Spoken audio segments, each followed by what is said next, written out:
There's Jacksonville head coach Gus Bradley, now in his 4th season as the head man for the Jaguars. And on the other side of the field, a guy who used to be the head man here in Jacksonville, and that's Jack Del Rio. 9 seasons and 2 playoffs in his tenure as head coach of the Jaguars. Let's go down to Jamie. That is correct, Greg. When Jack Del Rio put that head coaching headset on for the first time in his career, it was on these sidelines in Jacksonville. Like you said, took the team to 2 postseason appearances, and this game is his first game back. Now, while it might be his natural inclination to treat this like any other opponent, he did say the questions this week leading up to his return did cause for some reflection, calling these 9 years great, and the fact that he raised his kids here in Jacksonville makes him appreciate the city even more. Now, not often does he get to see his son Luke, who's a quarterback at University of Florida, but he's in Gainesville. So last night, the two were able to have dinner. The Gators are on a bye week. We'll talk more about that later, but Luke and his dad, Jack, had a nice little dinner together, Greg. That's one proud papa, too, Jamie. Thank you very much. The Jacksonville Jaguars won the toss. They have deferred, and they will kick it off to the Raiders. Beautiful, beautiful, beautiful afternoon here in northern Florida. This kick will go into the end zone, will not be returned by Jalen Richard. And so we'll start at the 25-yard line, and that means Raiders quarterback Derek Carr, selected in the 2nd round of the 2014 draft, trying to take the Raiders back to the postseason promised land. 12 touchdown passes against 3 picks. Trent, he's coming along nicely, I think, as the Raiders would say. You know, and you talk to the guys on the team and the coaches on the team, and they can't say enough about his leadership. Yes, he has great skills. We've talked about that here in the open, his ability to throw the ball all over the field, the decision-making, but it's his leadership that's making a difference in the locker room. From the 25-yard line as we get it underway. This is DeAndre Washington, and Washington picking his way through the left side across the 30 to about the 31-yard line. The veteran on the Oakland offensive line is the left tackle, Donald Penn, in his 11th season out of Utah State. And one half of the Raiders' talented wide receiver duo is Michael Crabtree, who has caught 5 of Derek Carr's 12 touchdown passes.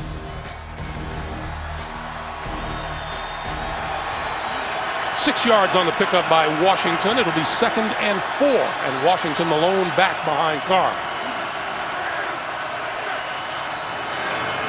Washington once again, and he'll lose yardage this time, hit behind the line of scrimmage. That'll be a loss of about 2. Telvin Smith on the charge across the line. The Jaguars defense, the youngster who bears watching, rookie Yannick Ngakoue, who has 4 sacks, 1 in each of the last 4 games.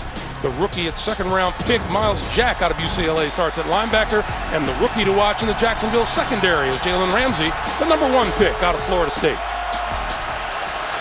Lost 2 on the play, 3rd and 6.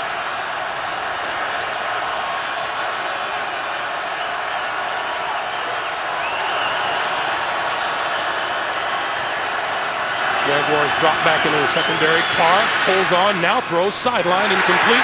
Overthrew his intended receiver, Michael Crabtree. And Greg, that was great timing by the Jaguars defense. They had all the defenders up near the line of scrimmage, only 1 safety deep. It appeared they were going to bring pressure, go man-to-man. Right at the last second, they decided to drop the safety out. Look how they have everybody near the line of scrimmage. Then they drop the linebackers out, they drop safety out, they go to a cover 2. So if you change the play at the line of scrimmage, by the time they made that late adjustment, you didn't have enough time to change it into something else. So good timing on their switch up there by the Jaguars defense. Marquette King punts it away to Rashad Green. And Green, this is returnable from about the 13-yard line. Across the 20, out to about the 22. So that's where Jacksonville will get it started. And Jaguars quarterback Blake Bortles selected in the 1st round of the 2014 draft. 35 touchdown passes a season ago, 8 so far this year throwing, and he has rushed for another. He's not quite on the same path Derek Carr has been, but the Jaguars like the improvement they've seen. They do like the improvement in the fact that he has the young talent around him with Allen Robinson, Allen Hurns, all of them, including Bortles, just in their 3rd year. So they have high expectations for this group moving forward. TJ Yeldon, the only back behind Blake Bortles on 1st down.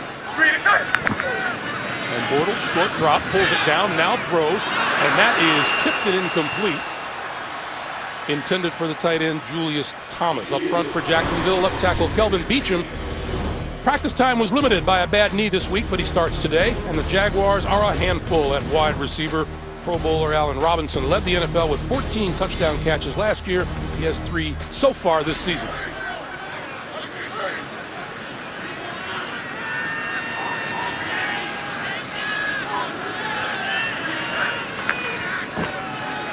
This is Yeldon.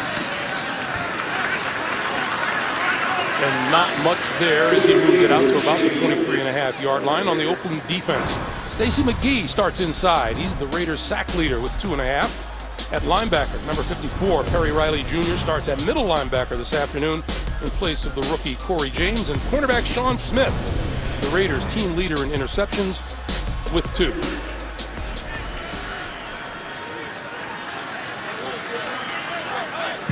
Jacksonville not very successful on offensive possessions for the first time in a game this season. No opening drive touchdowns the last 19 games, in fact. This is 3rd and 8.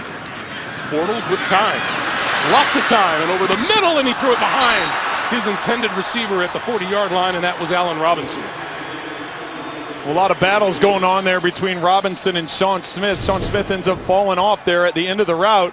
Watch all the hand contact between the two of them up the field. Robinson looking for the penalty. Looks like there's a little give and take by both players.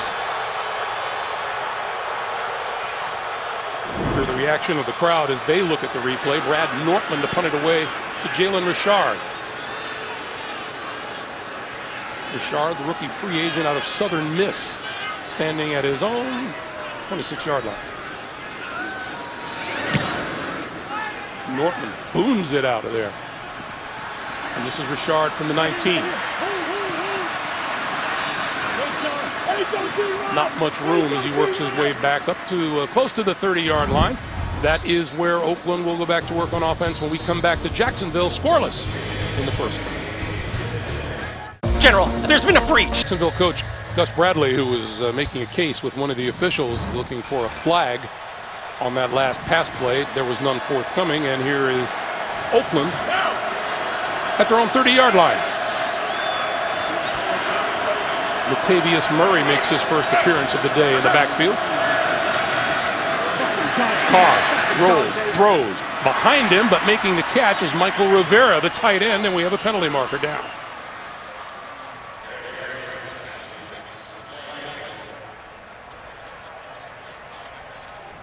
Our referee today is Jeff Triplett. Offside. Defense, number 56, lined up in the neutral zone. That penalty is declined. The result of the play is first down. That's Dante Fowler guilty of the penalty. You're going to watch Audric on the end of the line here. He doesn't bite for the fake. He comes off. He's there waiting for Carr as he comes out on the bootleg. He reads it right away. The problem is Rivera, working from the backside, is able to get open, and Carr with a somewhat accurate throw. Nice catch by Rivera, a little bit on his back hip. He's in the zone. Carr to this sideline, and that misses connections with Crabtree. Let's talk about your keys for the day. Well, let's start with the Raiders, and that big money defense right now needs to pay dividends. They spent a lot the last 2 off seasons, and they're ranked 32nd. Derek Carr needs to bounce back. He's had a good season, but last week against the Chiefs, interception and a fumble. And for the Jaguars, they need to put some pressure on Carr, as we've already seen today, and eliminate the drops. They've got 10 drops in the last 2 weeks, have the Jaguars. You know, you mention drops every week. That's the quarterback in you. That's right. It gets under your skin a little bit. Carr with time, flips it out. That's complete to Seth Roberts, and Roberts tackled at about the 46-yard line. That's not enough for first down. Aaron Colvin making the tackle. You'll watch Carr. He's looking out to his left, trying to get the ball up the field, but he just goes underneath to Roberts, and great open field tackle by Colvin. You'll see him coming in from the deep secondary, knocking out Roberts' legs and not allowing him to get to the first down. Colvin back in action for Jacksonville after a 4-game suspension for violation of the league's performance-enhancing drug policy. 3rd and 7. See all the late movement by the Jaguars? We showed it earlier, but they're doing it once again, trying to shuffle guys around and cause some confusion. On the blitz, Carr on the run, and he makes the connection to Michael Crabtree.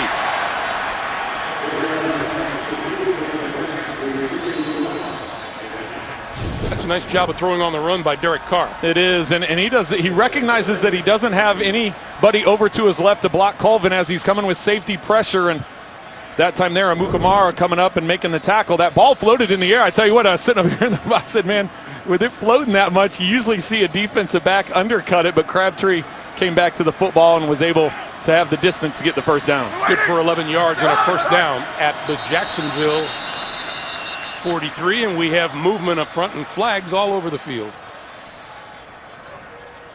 Neutral zone infraction, number 99, defense. 5-yard penalty, still first down. The penalty is on Senderick Marks of the Jaguars. Michael Crabtree, 25 of his 31 catches, and now 26 of 32 have gone for a first down, tied for the NFL lead with those 5 touchdown catches we told you about. Well, after moving across the bay there from San Francisco to Oakland, he's been a nice addition. He's helped out Amari Cooper quite a bit in terms of understanding and learning this game.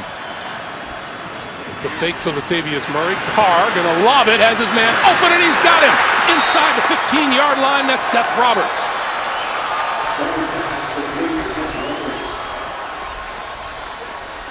Roberts working himself open, going against Cyprien, the safety. You could see the play fake that was able to draw the underneath coverage. Roberts coming from the backside, almost running a wheel route like a drag, and then worked his way up the sideline. Cyprien coming up, biting on that play fake. From the 12, Murray pulls his way inside the 10 to about the 7.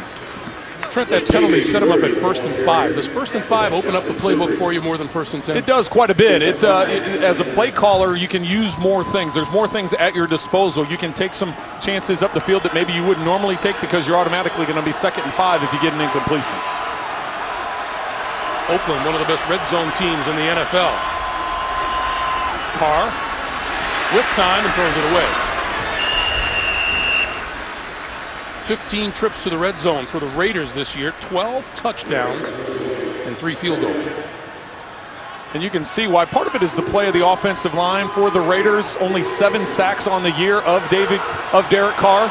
He's able to go through his progressions. He understands as that pocket collapses, there was nowhere for him to go. Make the smart decision, throw it out of bounds, set your team up for a good 3rd down. But Jack Del Rio was raving about his offensive line, both talented and deep. 3rd and 5. Carr. End zone. Incomplete. Intended for Clive Walford, the tight end. Well, and I thought Posluszny was either going to tip this ball or intercept it. This is a tight window. Trying to throw it to Walford in there. Almost got there, too. Little bit risky. You can see. Actually, Posluszny gets a finger on it. You can see him just tip the ball at the last minute, causing a little bit of wobble and not allowing Walford to completely catch it. 26-yard field goal attempt upcoming from Sebastian Janikowski. 17th season in the National Football League, and Janikowski tried and true. 3-0 in favor of the Raiders with 9:06 to play in the first. On CBS is sponsored by Southwest. Yes to low fares with nothing to hide. That's transparency. Progressive. Handing off big savings to you. And by Honda. Great deals are waiting for you at your local Honda dealer. See, Trent, you live in Kansas City, Missouri. This is a beach. It has water, it has sand, and all that good stuff. This is Atlantic Beach, about 25 minutes from here. That's why you live near the beach. Yes. That's why you don't enjoy the leaves changing in the fall, that kind of stuff. I don't. It'll get me closer to the hurricane. That's right. Marquise Lee on the run at the 2. Back to the 20, across the 30, and out to about the 33-yard line. Let's talk a little bit about Blake Bortles. Well, when you try and break him down on film and you see what he does well, it's pretty easy to pick out the fact that he has a strong arm. He can make all the throws down the field. He's got a big arm. He throws well on the run. He's 77% when he breaks outside the pocket or there's a called throw outside the pocket. The thing that he's had a little trouble with this year, understanding the game management of it, when you can take those risks and when you need to try and squeeze it in there, and he's just got to do a better job of that as this season progresses. He's done a good job the last 2 weeks, which are both wins. This is Chris Ivory making his first appearance of the day, and he tries to spin for some yardage and may have gotten one at the most. Stout defense by the Oakland Raiders with NFL Game Pass. Replay the games you missed with condensed games in 45 minutes or the full broadcast version. Get the new mid-season offer today at NFL.com/Game Pass. Well, and something's got to give in that run game for the Jaguars. They're come into this game only rushing for 71 yards a game, 31st in rushing the football, but the Raiders are giving up 132 on the ground. Right now, the Raiders defense is winning that battle. Bortles to throw on 2nd and 9. Has time. Crossing pattern as penalty markers fly. This is Marquise Lee, and Lee out close to the 43-yard line, but let's check the penalty.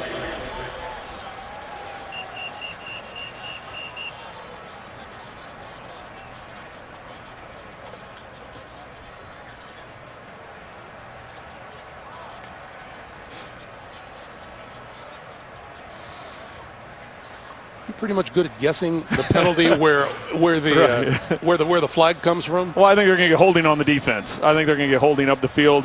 I'm not sure who it was that was on Walford, but Walford was working the middle of the field, and it looked like that's where the flag came in.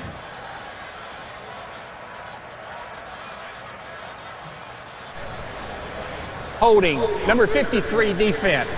That 5-yard penalty to be enforced results in an automatic first down. So Malcolm Smith is guilty of the hold, and it's a first down for Jacksonville. Let's take another look.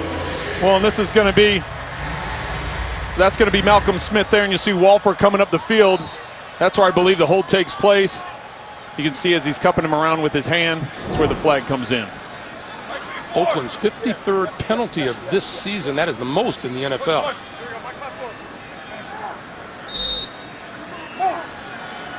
So a new set of downs for Bortles.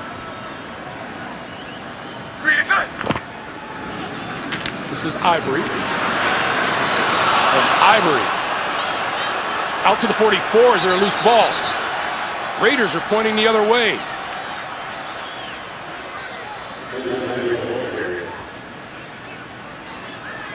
And they're having a tough time unstacking it.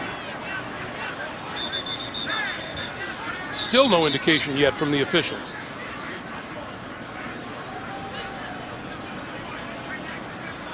And every indication is, yeah, Jacksonville maintains possession. And Greg, just to make fun of myself, I think I said that Walford and Malcolm Smith, Walford obviously is the tight end for the Raiders, so that was Marcedes Lewis that the holding call Malcolm Smith was holding on. So here's the fumble that just took place with Chris Ivory. See, the ball clearly comes out before the knees come down. Perry Riley Jr. has a chance to get that ball, but Ivory was able to bring it back in. 2nd and 4. Give it once again, this time to T.J. Yeldon. And Yeldon brought to a stop just as he crossed the 45-yard line. If you ever run into Trent Green in the airport, ask him about some of the unspeakable things that happen at the bottom of a pile. It's you know, now with more cameras, it's less of it goes on. But here we take a look at, we talked about the rush offense for the Jaguars, and 71 yards again, only 3.3 per carry. That makes it tough to establish any kind of play-action passing game where you can get the big plays down the field, and that's what's been missing for the Jaguars this season. And here's Jacksonville on 3rd down. They are the worst in the league on 3rd down, converting 3rd down situations. Bortles with time, with lots of time. On the move, going to run for it, and gets the first down, and then some, out of bounds at about the 38 or 37-yard line.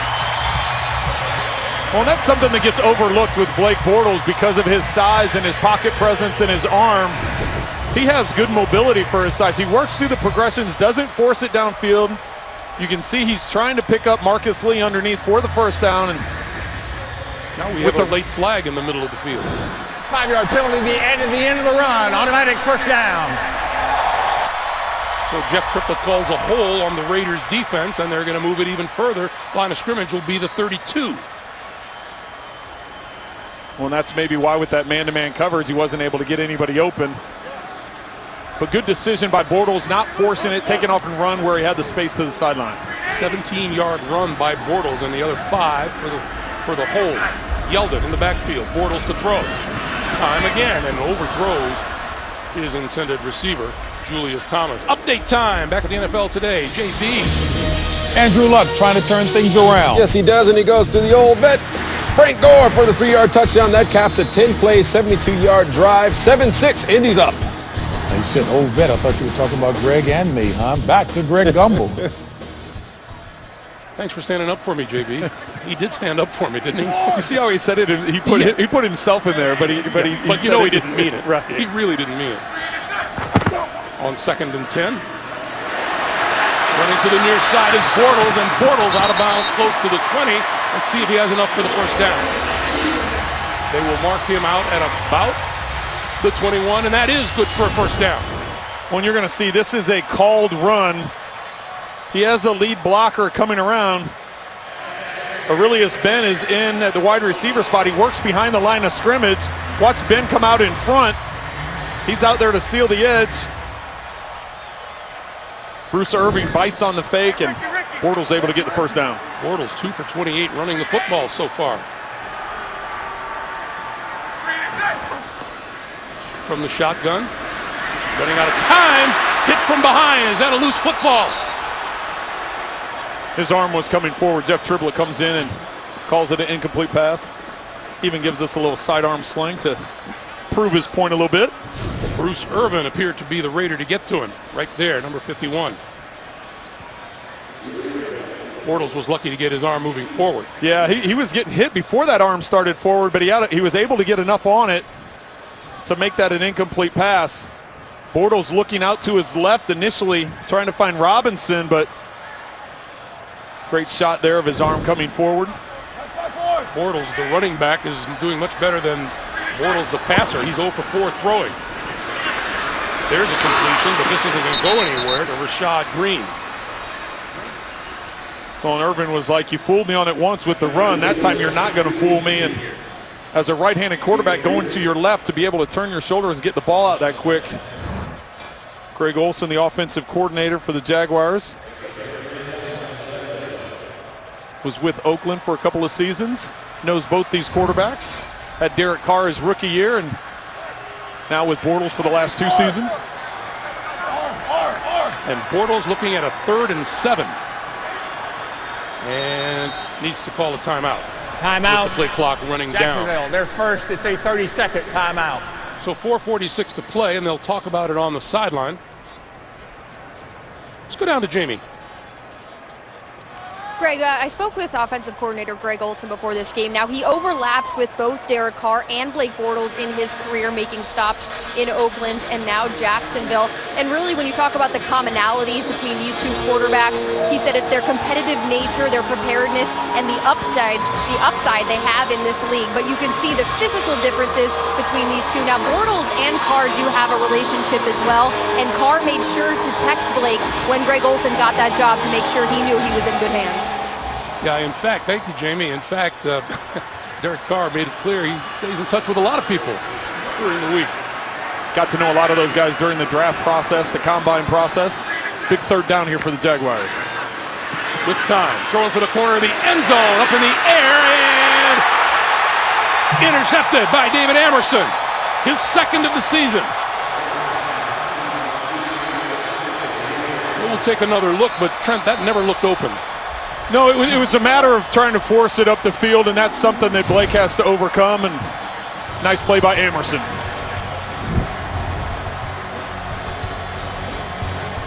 We're non-stop. We got to look at the interception here. We're going to have Hearns on an out route, and then you got Lee working the corner route, but I want you to keep your eye on David Amerson. That is who Blake Bortles needs to look at. You're coming out, you're keeping your eyes to the flat. You want to draw the corner to the flat, make him think that's where you're going. Then you can lay it up over the top. The problem is Robinson didn't take that. Hearns didn't take that route deep enough, so Amerson was able to see the eyes of Bortles, drift right back into it, and come up with the interception. Amerson's 2nd pick of the season. Bortles with his 51st turnover since he came into the league. That's the most in the NFL during that period of time. Derek Carr with time, throwing far side of the field. That is complete to Crabtree, and Crabtree out to about the 23. Back to New York, JB and Tony. Hey, Greg, KC at home. Yeah, right here you're going to see the quick throw to Spencer Ware. He's going to do the rest. He's going to take this 46 yards for the touchdown, breaking tackles all the way. Score is tied, 7-7. KC has won 8 straight at home. Back to Greg Gumbel. All right, guys, thank you. Kansas City on a roll coming off of that win against the Oakland Raiders a week ago. 2nd and 7. And this is Latavius Murray. Stood up at the 25-yard line by Paul Posluszny in his 10th season out of Penn State and maybe playing the best football of his career. It really is, and if you watch what he's been able to do this season and the fact that he has young linebackers that he's trying to teach and coach, you can see the intensity in his eyes, reading what's going on in front of him with the blocking scheme. He even admits he thinks with all the youth around him and the teaching mode that he's gotten into, it's rejuvenated him a little bit, and he feels like he's playing as well as he's played. Paul Posluszny out of Penn State, how good did he feel when he woke up this morning? Heck of a win by Penn State. Yeah, upsetting Ohio State last night. 3rd and 4. That pass is complete and enough for the first down across the 30, and once again, it is Michael Crabtree. It appeared that Amukamara either stumbled or slipped right at the top of the route for Crabtree. You see him stumble there just a little bit. That allowed Crabtree to catch the ball and had enough momentum to get it across the chains. Michael Crabtree, 3 catches for 20 yards on the day. And a first down as we come up on 2:45 to play here in the first quarter. Latavius Murray. And he nudges across the 35 to the 36. A reminder for you, tomorrow, TV's #1 new comedy now starts a half hour earlier. Don't miss special guest Ray Romano when he visits Kevin Can Wait tomorrow at 8, 7 Central, only CBS. It's interesting, Greg, here. We haven't even talked about Amari Cooper other than the open. He's been matched up with Jalen Ramsey. Haven't even looked Cooper's way so far today, and we're here nearing the end of the first quarter. 2nd and 5. Meanwhile, Murray, left side, penalty markers fly, and his forward progress will be about 39. Now let's check the flag. Offside, 56. Defense lined up in the neutral zone. 5-yard penalty. Still 2nd down. Second time today for Dante Fowler. You know, I asked Derek Carr when we met with him yesterday, just because a guy has a reputation as Jalen Ramsey is getting as a quality cornerback, does that cause you to be cautious and steer away from him? And Derek Carr says you can't do that. You can't completely avoid him, but you definitely have to pick your spots, especially when you have a talent like Amari Cooper. You know that if you continually go there and that's the matchup you're going to have. Ramsey very long. You see he's got good reach, good speed. They talked about his speed, but it's his arms and his reach that he's able to make a lot of his plays. Carr gives it off to Murray, and Murray close to the 44-yard line. Minute and a half to play in the first. Raiders trying to work the running game right now. 6 carries for only 19 yards, but consistently trying to push that rushing game to take some of the pressure off Derek Carr. That rushing game comes into the week the 13th best in the league. They have 3 different running backs with more than 150 yards rushing on the season. Murray in the backfield is one of them, 2nd and 8.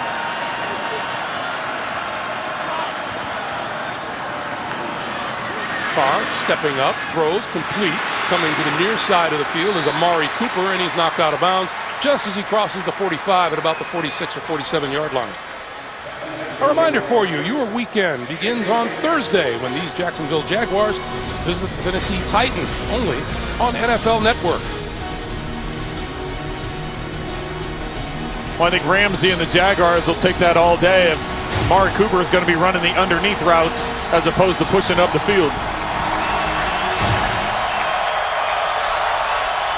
3rd and 5.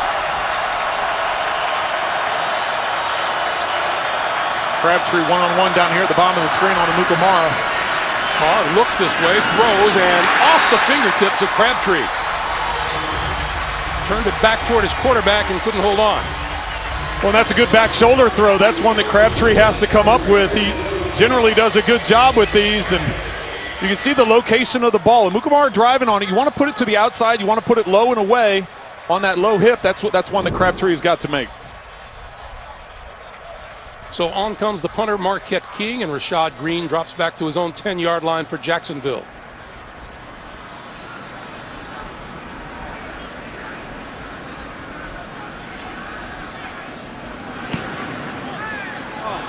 End-over-end line drive kick, and off the hands of Green, covered down inside the 20-yard line. It looks like Oakland may have it.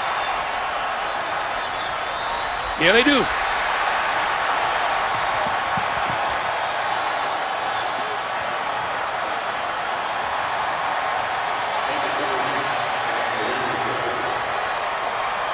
Covering the ball for the Raiders was Andre Holmes. And Greg, this is really what's been going on between these two teams. If you look at them on paper, what's the biggest difference between a 4-2 team and a 2-3 team? And right now the Raiders are +5. After this fumble recovery, it makes them +6 on the season in turnover ratio, and it makes the Jaguars -5 in turnover ratio. So giving great field position to the opponent has hurt the Jaguars all season long. And with 7 seconds to go, the Raiders reclaim possession at the Jacksonville 17.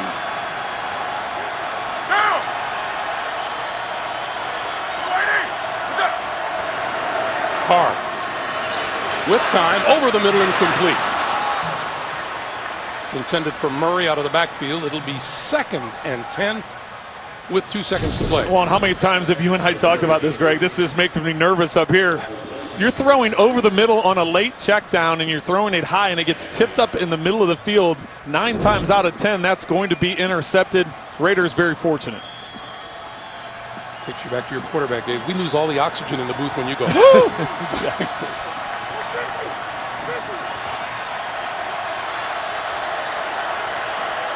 On 2nd and 10.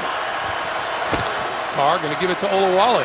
And Olawale inside the 15 to the 14-yard line, and that'll bring us to the end of the first quarter here in Jacksonville. A Sebastian Janikowski field goal, the only thing on the goal on the scoreboard so far. 3-0 Raiders. You're watching the NFL on CBS.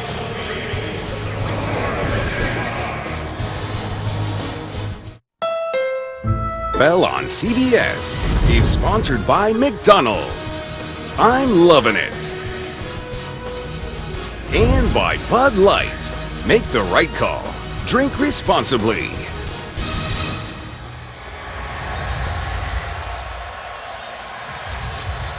Back in Jacksonville for the start of the second quarter on an absolutely beautiful, beautiful afternoon. 70 degrees, sunshine, and 0 chance of rain.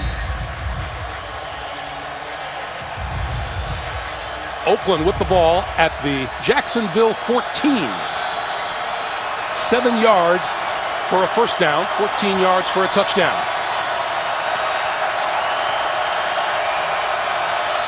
Latavius Murray in the backfield alongside Derek Carr. And Carr to throw. End zone. Incomplete. Intended for Seth Roberts. It'll be 4th and 7, and here comes Janikowski. Seth Roberts lined up in what will be Carr's left slot, right side of the screen for us, just running a seam route up the numbers. He has Cooper on the outside and just a little bit too far on the throw from Carr. So here's Janikowski, and this one from 32 yards away.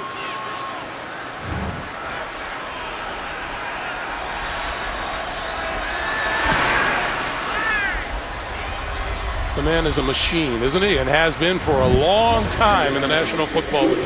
14:55 to play in the first half. The Raiders' lead is 6-0. CBS. We were talking with Derek Carr yesterday. He said he's not a yeller or a screamer, but when he does get frustrated, he yanks his chin straps down just like that. You know, but watch Jack Del Rio. Watch. The reaction of the head coach is priceless. Comes over, taps him, and says, you know what? You made a good decision. Yeah, you would like to have that throw. You'd like to get the touchdown. But you know what? You didn't throw the interception. You put us in position to put points on the board. Okay, we had a whistle before the kick because that was hardly a typical Sebastian Janikowski boot. Nobody for Jacksonville moved, and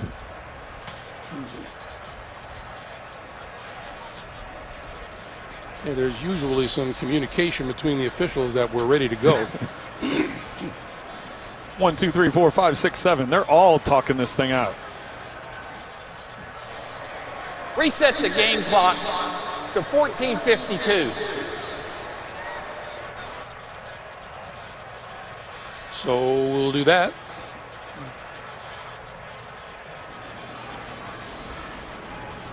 And we'll redo this.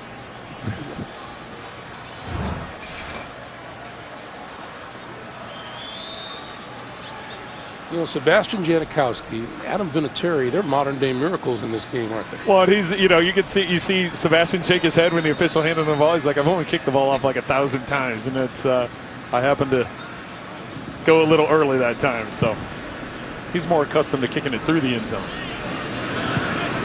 Oh, he's going to keep this one low and bounce it, and it's taken at about the 7-yard line, brought back to the 15 and out of bounds at about the 20 by Aurelius Ben, the wide receiver who caught the game-winning touchdown at Chicago a week ago.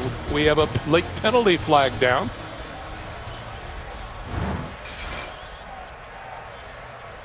All the way back on the other 40. They're saying like the Raiders might have been offside on the kickoff. Offside on the kicking team, number 56. Jacksonville is elected to re-kick with the 5-yard penalty. So we'll do it again. Well, that last time, Janikowski just did a little pooch kick trying to keep him inside the 25 instead of hammering it into the end zone with them moving it back 5 yards. I wonder if he'll go all out on this one. Do we get the cannon shot on this one? Right. The sonic boom that we can hear. You know, every once in a while you see a player who might have been offside. It looked like it was a team effort that time. Yeah.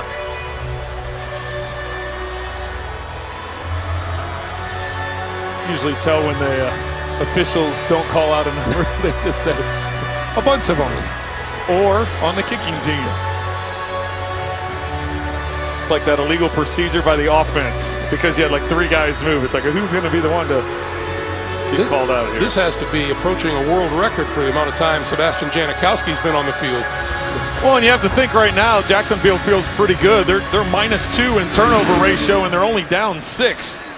And he still drives this one into the end zone, and it's not going to come out. So the touchback will put it at the 25-yard line, and number 11, they came up with the cannon shot. Well, after those special teams drills, we're starting at the Jacksonville 25-yard line. Blake Bortles and the Jaguars down 6-0 to Oakland. And he'll start out by spreading the field, 5 wide receivers.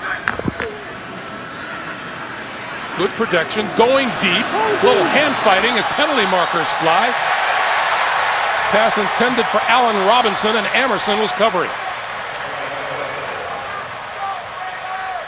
That time the Jaguars trying to spread things out and get Robinson up that right seam.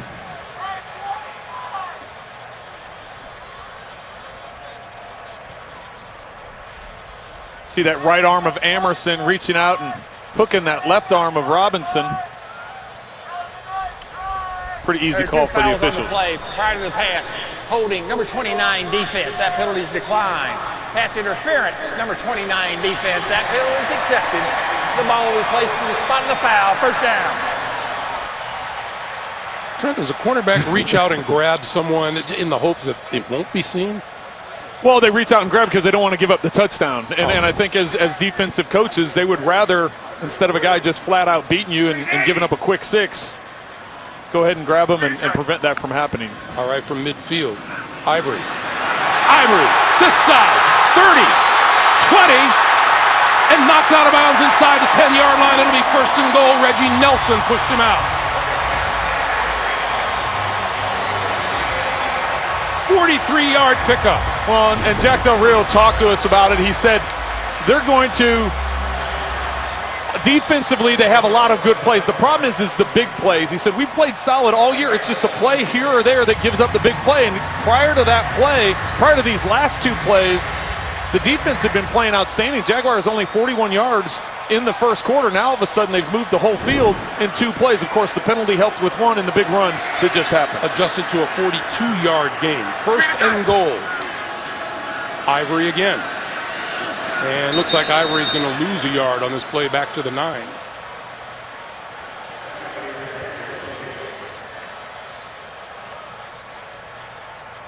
We talked about the big money free agents that came in this year. They also brought in some guys last year with Malcolm Smith. The guys they brought in this year, Bruce Irving, Sean Smith, the corner, Reggie Nelson, the safety. So they brought in some guys, and you're expecting better performance right away. The thing is it takes some time to get used to new teammates, new calls, getting adjusted.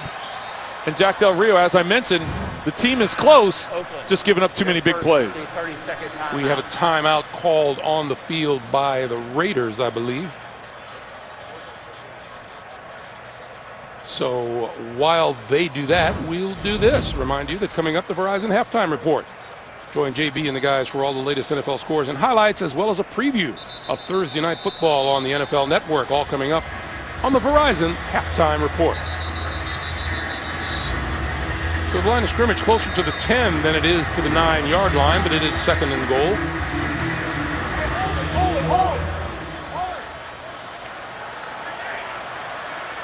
Bortles again spreads the field. And a lob it for the end zone. It is incomplete. Julius Thomas, the intended receiver. It'll be third and goal. Well, and that's one of the areas that Blake Bortles talked to us about, trying to get Julius Thomas more involved coming into this game. Only 13 catches on the season. Matched up one-on-one on the rookie Carl Joseph. It's a size advantage for the Jaguars, just missed on the throw. Not a sparkling afternoon for Blake Bortles. 1 out of 7 throwing the football for 3 yards and an interception. And he'll throw it here on the quick slant. Forward progress be marked at about the 5, but that's it. Allen Robinson with the catch, and that'll bring the field goal unit onto the field. And I know the fans here in Jacksonville aren't real happy with that play call, but protect the football, get some points on the board. You have to take advantage of this drive. The previous play was the down to get it into the end zone. That didn't work. They didn't get the connection. So on third down, with the Raiders bringing pressure, there's a side adjustment. You just get the ball out of your hands, make it a plus play, and put yourself in position to get some points. Bortles can use all the plus plays he can manage. Jason Myers with a 23-yard field goal, and Jacksonville is on the board. 12:38 to play in the first half. 6-3 Oakland. Viagra's thing. Defensive lineman Stacy McGee of the Raiders headed to the locker room. We'll see if we can find out what's up with him. 12:38 to play in the first half. And Jason Myers, who just booted the 23-yard field goal, getting set to kick it away to Jalen Richard.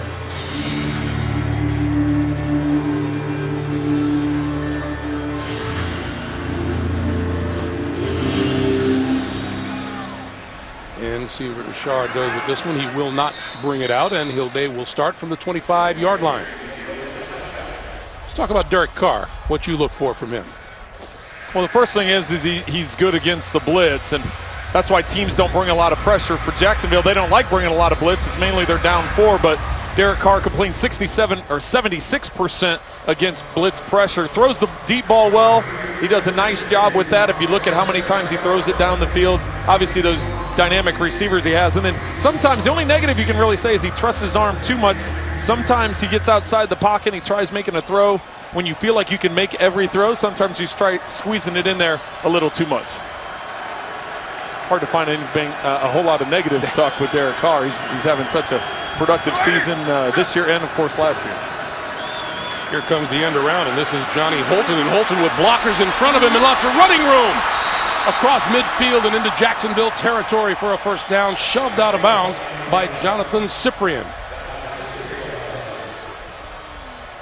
He'll be marked out at about the 46-yard line. That's a 29-yard pickup. Well, this is just going to be a fear. You're going to peel back around and come around on it. Just the play fake here. You want to get the defense flowing.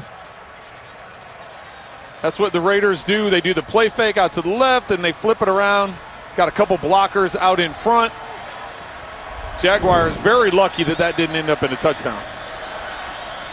First down very quickly now. The Raiders in Jacksonville territory. This is DeAndre Washington, and Washington ducks inside the 45, fights his way to about the 41. Update time. JB, Tony Gonzalez back in New York. Andrew Luck doing his part. Yes, he is. He's having himself a fine day so far. This pretty ball goes to T.Y. Hilton for 37 yards in the touchdown. 7 of 11, 130 yards for Andrew Luck so far.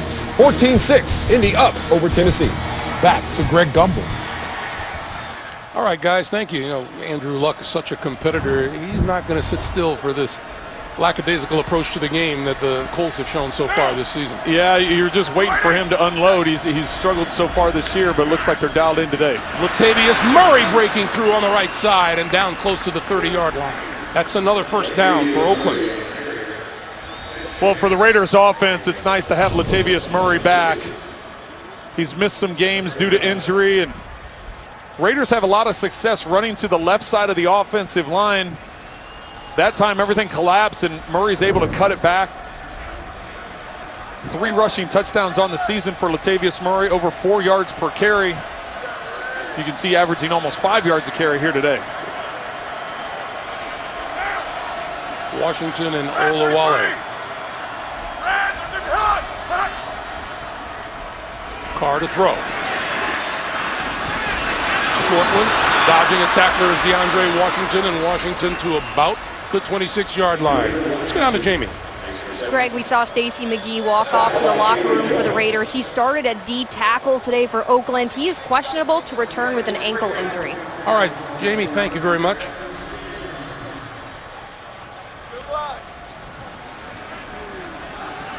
Jack Del Rio telling us yesterday that he likes his depth on the offensive line and kind of sometimes sacrifices the other positions in order to keep that there. Washington. And Washington stood up at the 25.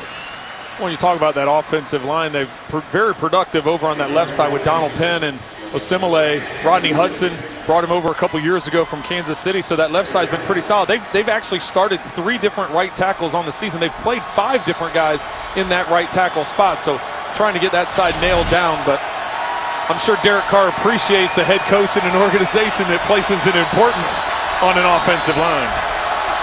He carries 10, which is more than the average coach carries around the NFL. 3rd and 4. Olawale looking for running room and finding it, dipping inside the 20 to the 18-yard line, and that'll be a first down for the Raiders. Olawale's lined up in the backfield. He's just going to give a quick counter step and come in. He's going to follow Austin Howard. Comes around, the tackle comes around on the counter play, able to kick out the Jaguars and give room for Olawale to turn it up inside. So the Raiders now with a first down at the Jacksonville 18. Clock continues to move, 8:40 to play in the first half. Washington is out, Latavius Murray onto the field, and that's Murray switching sides next to Derek Carr, who will give it to Murray. And Murray, left side, inside the 15 to about the 12.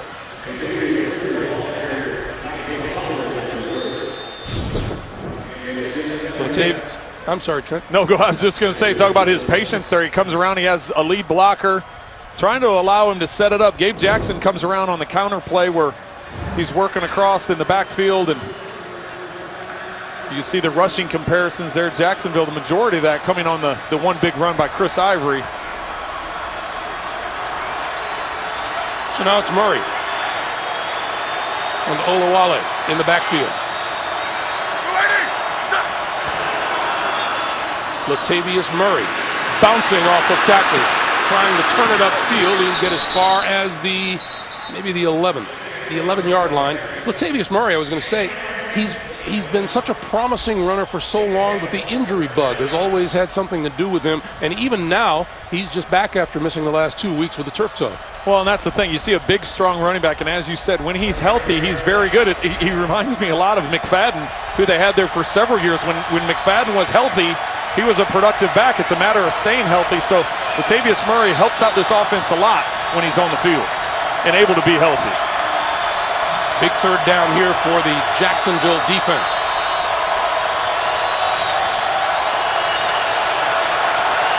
Watch up here, you got one-on-one at the top of your screen. He's going to throw that way, and he's got his completion to Crabtree. Crabtree for a first down to the 5. It's a matchup they've been going to most of the day. Amukamara on Michael Crabtree. This time, instead of running a back shoulder stop throw, you're just running a stutter to the outside quick slant. Crabtree able to secure the catch for the first down. First and goal for Oakland at the 5.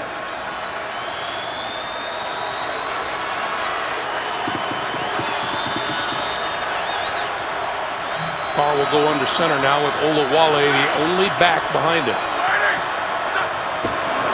And he'll get the handoff to about the 3, maybe the 2. We'll see where they spot it. Paul Posluszny making the stop. One with Latavius Murray having the injuries and not being able to be there for the Raiders in the red zone throughout most of the season. He leads the team with 3 rushing touchdowns, but Olawale picking up the slack. Doesn't get the football a lot, but down in the red zone he does. He has 2 rushing touchdowns on the season. How about this ground game for the Raiders? 8 rushes on this 10-play drive.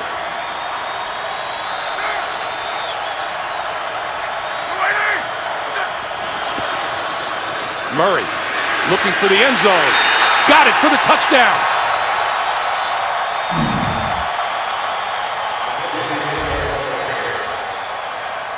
And it's that left side of the line again. They like running behind that left side, and once again, that's where they attack. Murray able to extend, get it into the end zone, and I was actually looked up as soon as they scored. I checked out their sideline because after the 2 field goals, Del Rio, I was wondering if he was going to go for 2. He goes for 2 just about as much, if not more, than anybody in the National Football League.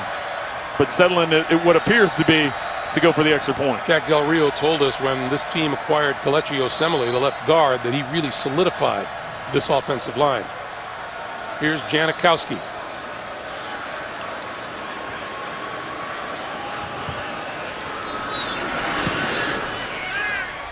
Like clockwork.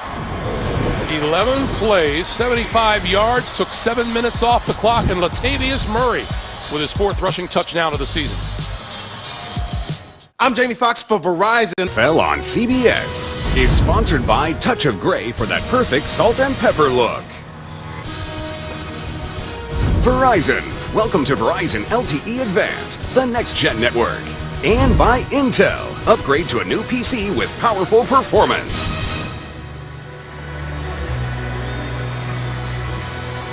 We welcome you back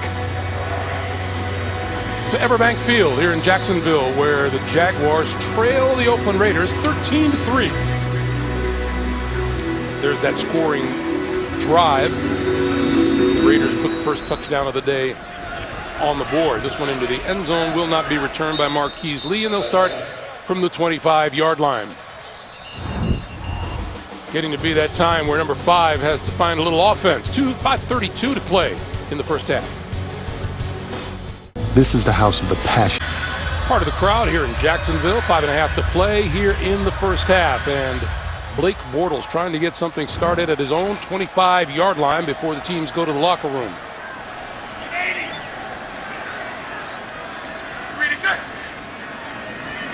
Bortles still with the ball. Now pulls it down and got to get rid of it and threw it away. It'll be 2nd and 10. How is Blake Bortles looking today, Trent?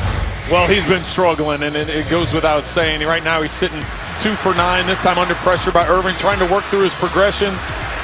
Interception in the corner of the end zone after staring down Lee. Emerson falling off on it, and here having Julius Thomas to the corner in a great matchup.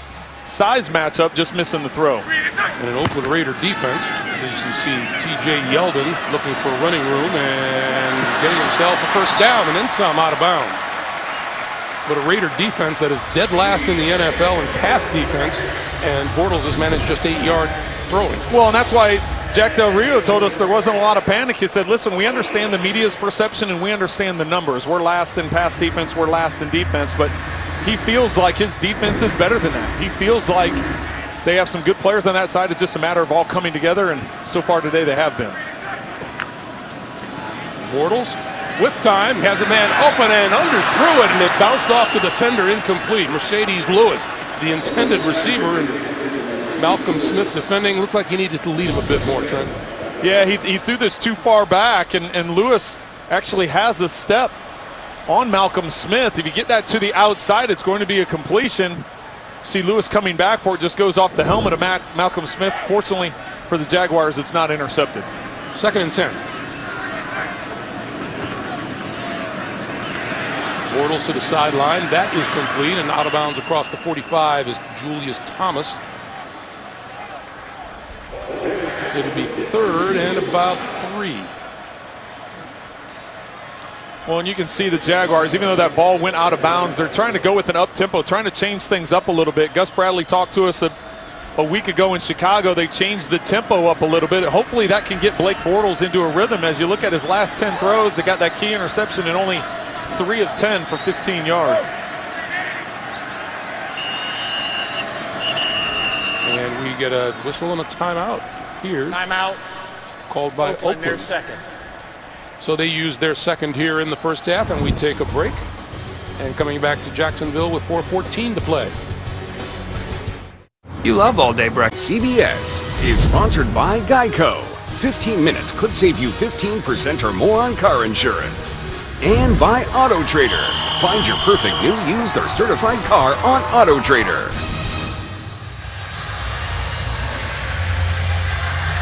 Back in Jacksonville, it's where Trent will apparently spend halftime. It's warm enough here. I can't get over the weather. You know, we walked out of the hotel this morning, everybody was complaining about how cold it was, and I was like, well, how cold is it outside? They're like mid-50s. I was like, oh, you guys are spoiled. Come on, you can't tolerate that. 3rd and 3. Bortles over the middle, has his man, first down yardage and more for Marquise Lee. Lee to the 30, to the 20, and down close to the 15-yard line. DJ Hayden made the tackle. Marquise Lee is going to be lined up on the right, and he's coming across. He's got DJ Hayden in coverage, and Hayden falls down.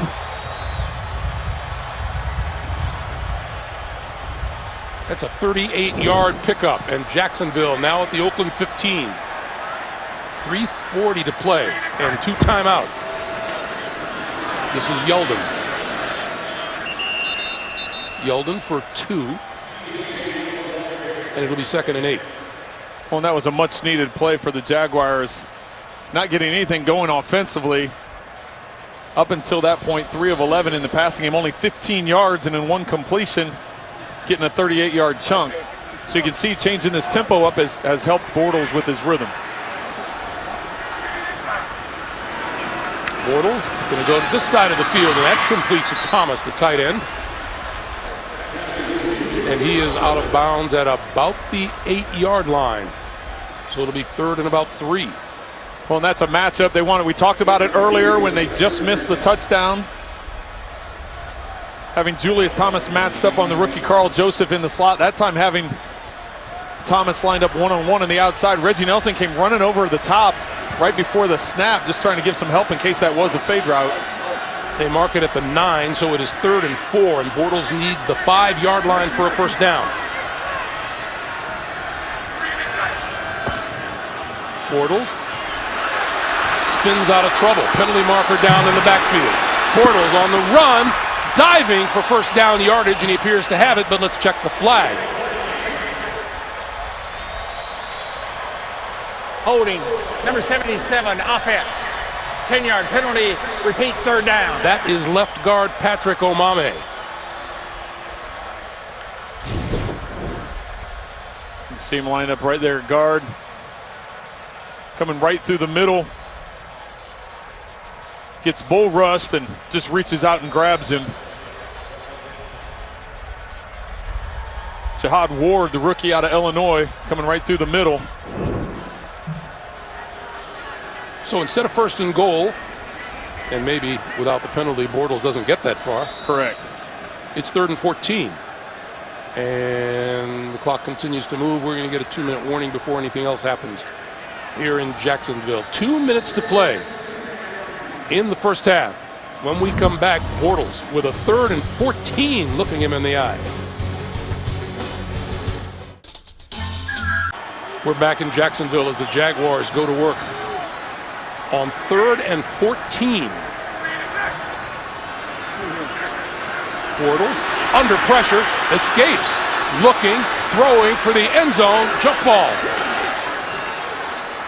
And it's incomplete, and that'll bring on the field goal unit. Well, and that's the thing you have to be nervous about when you're 3rd and long, down in your own territory, not trying to force something. Raiders only rushing 4, dropping 7 into coverage, able to avoid the sack. You get outside the pocket. You see he scans the field real quick. Smart decision by Blake Bortles. As much as you want the touchdown, as much as you want to try forcing that in there, that's the smart play to make. Jason Myers from 37 yards out. He was good from 23, and he's good from 37. 1:49 to play. 3 more on the board for the Jaguars. It's 13-6 Raiders. McGee has reappeared on the field with a minute 49. So Jason Myers set to kick it to the Raiders, who will get the football with 1 timeout remaining here in the first half.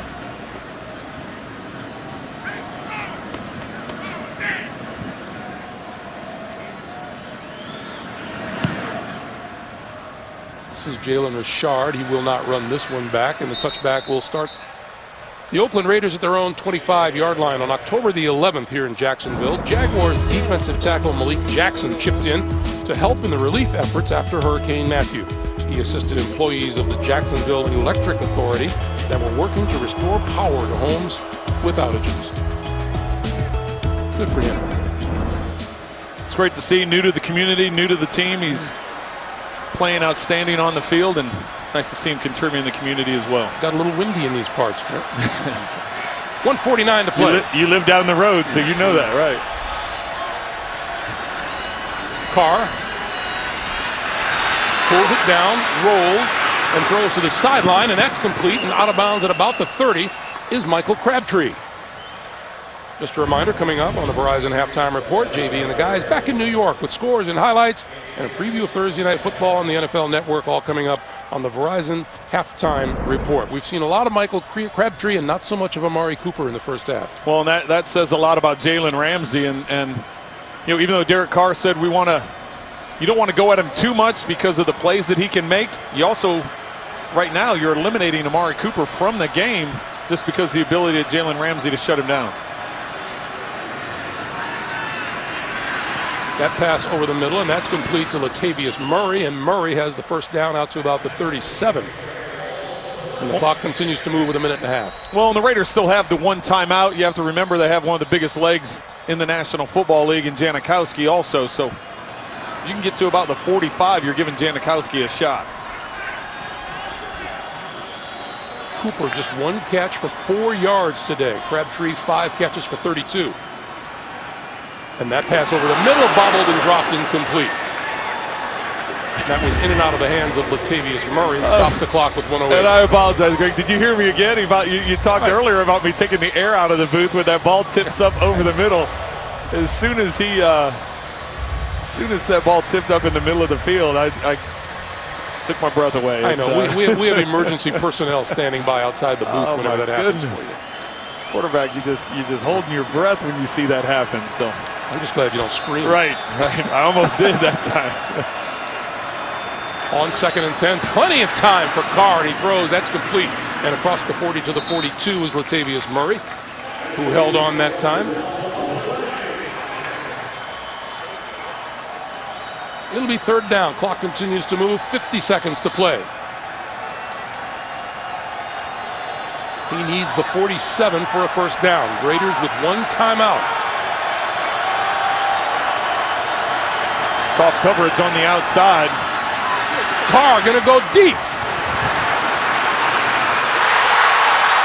Inside the 10-yard line to Crabtree. 25 seconds on the clock, and Carr wants everybody to line of scrimmage, and now the timeout is called by the Raiders. Well, and the Raiders called a timeout here, but from where I'm sitting, I wonder if that ball ended up hitting the ground. It looked like he made the catch from here and he rolled over, but when he goes to roll over, he has the ball in his hands. It'll be interesting to see if it makes contact with the ground. Comes down, he's bobbling a little bit. Nope, he's secured it against his body. You see it move a little bit as he rolled over, but right before he goes to the ground, watch how he tucks it up against and secures it with his body. You see there's no bobble. He has it secured. I thought maybe from all the way up here in the booth, the ball hit the ground. It doesn't hit the ground. It's actually on top of his chest. So when he rolls over, there's no ability for that ball to contact the ground, and even though it was wobbling once it came out, he finished the catch. And by the way, pretty nice throw by Derek Carr. 56 yards on the play. That's the third time today Oakland has had a play of 25 or more yards. Well, and it's Derek Carr's ability to extend the play and then his arm strength once he gets outside the pocket. First and goal from the 2. Oakland is out of timeouts.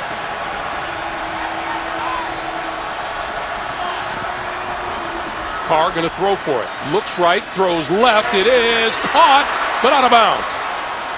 Seth Roberts pulled it down in the very corner of the end zone.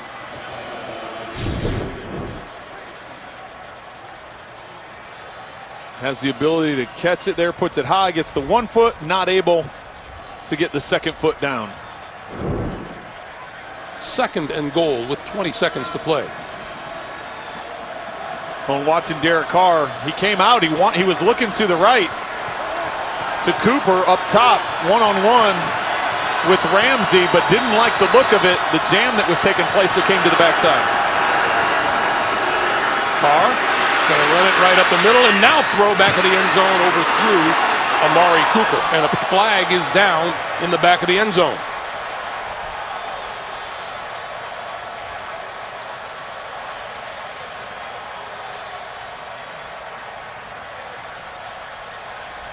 Could have been the Cooper went out of bounds in the back of the end zone and then came back in and touched it, or Cyprien with the bump. There's no foul for defensive holding as the ball was already had been thrown to another receiver.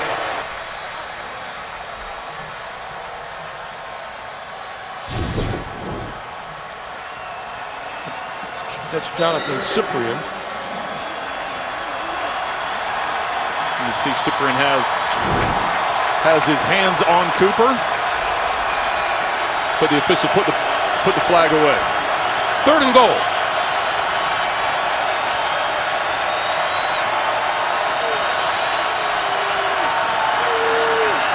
Carr throwing, quick slant, touchdown, Michael Crabtree. With the kind of first half he has had, that's only fitting. And we have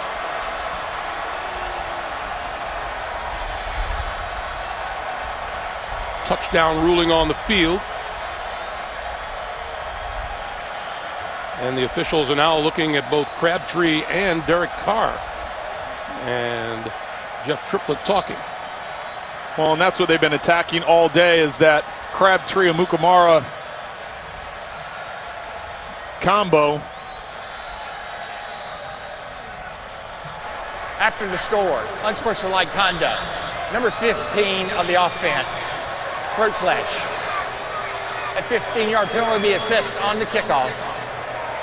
And that foul is the first of the type that could qualify for a disqualification. So Crabtree guilty in the end zone after the touchdown pass from Derek Carr. Crabtree now 7 catches, 90 yards and a touchdown. Here just stems him to the outside, gets across his face. Janikowski's extra point is good, and with 11 seconds to play in the first half, Oakland bumps its lead to 20-6. When I was a kid, I wanted Here's the reason for the penalty, right? Watch as he throws it up in the air, immediately goes with his right hand to the throat. That's what's called as a throat slash. I don't necessarily see a throat slash. I just see him with his arm up around his neck. Very subtle, but the officials were in place, and that's the call they made. Marquise Lee from inside his own 10-yard line and gets cut down as he crosses the 25-yard line. Well, I guess if there's one kicker in the league, it's not going to be affected by it. Janikowski, 15-yard penalty. He's like, okay, I guess I'll just kick it to the goal line. So,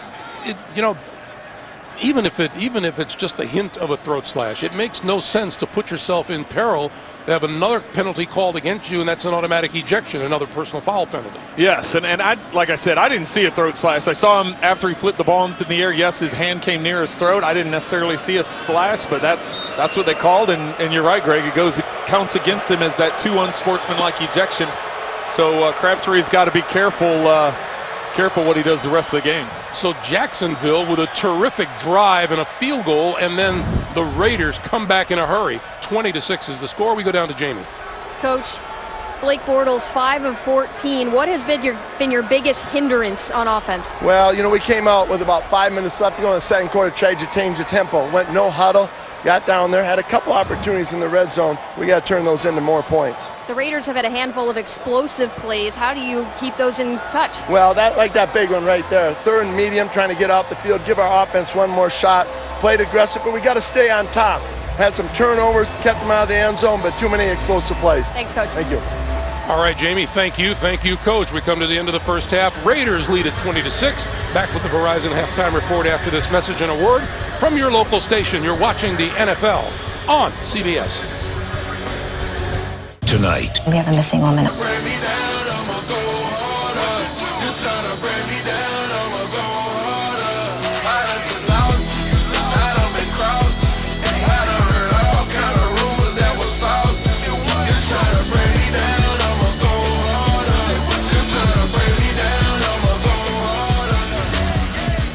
Welcome back to Jacksonville, everyone, as we get set for the start of the second half. The Raiders leading the Jaguars by a score of 20-6.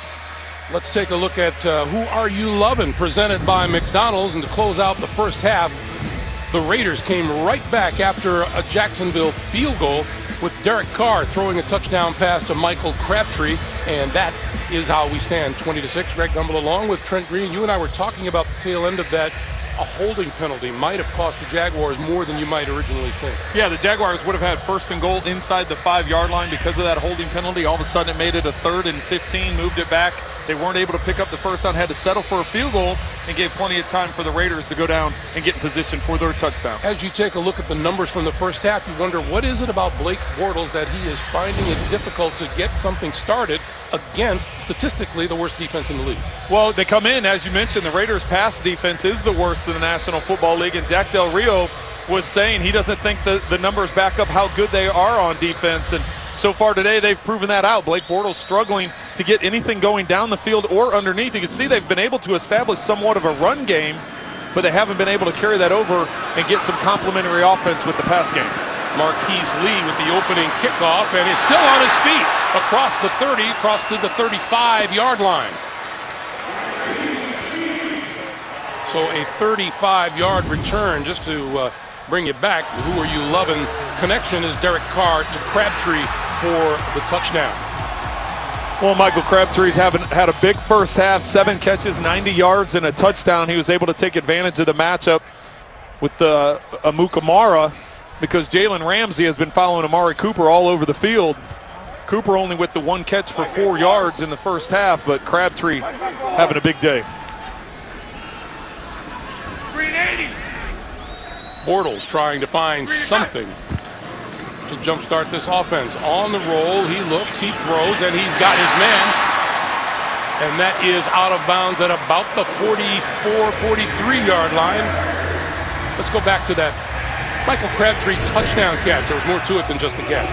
Well, he ends up getting the 15-yarder for the throat slash. You can see right there he goes to the throat. He doesn't slash, but then there's another angle. That's where the penalty comes in is later. I still don't see the throat slash from the second angle. We'll take a look at it after this play. The Jaguars are going to an up-tempo offense. Had some success with it toward the end of the first half. so they want to stick with it.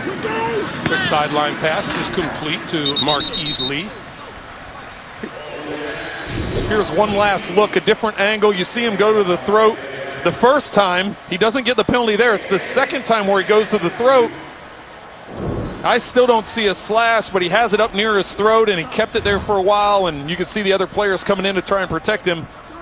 But you know, the bottom line question is, why do it at all? Exactly, and that's why the officials threw it. They're going to be sensitive to that, and rightfully so. But Crabtree has to be careful moving forward. Quick pass to the near side, and that's Alan Hearns, and Hearns comes out of bounds. And as we've made mention of in the first half, a second personal foul of that nature, and Crabtree is ejected automatically. Well, and that's why he has to be careful. You know, he's a guy that likes to he's very into games and likes to talk and, you know, really gets in the flow of the game, so he has to be careful the rest of the way out. But I like what the Jaguars are doing offensively here, not to overlook it. We had to clear that up from the first half, but going to this up-tempo offense, getting Bortles into some rhythm here. And this is Chris Ivory, and that will go for little or nothing, maybe a yard. It'll be second down.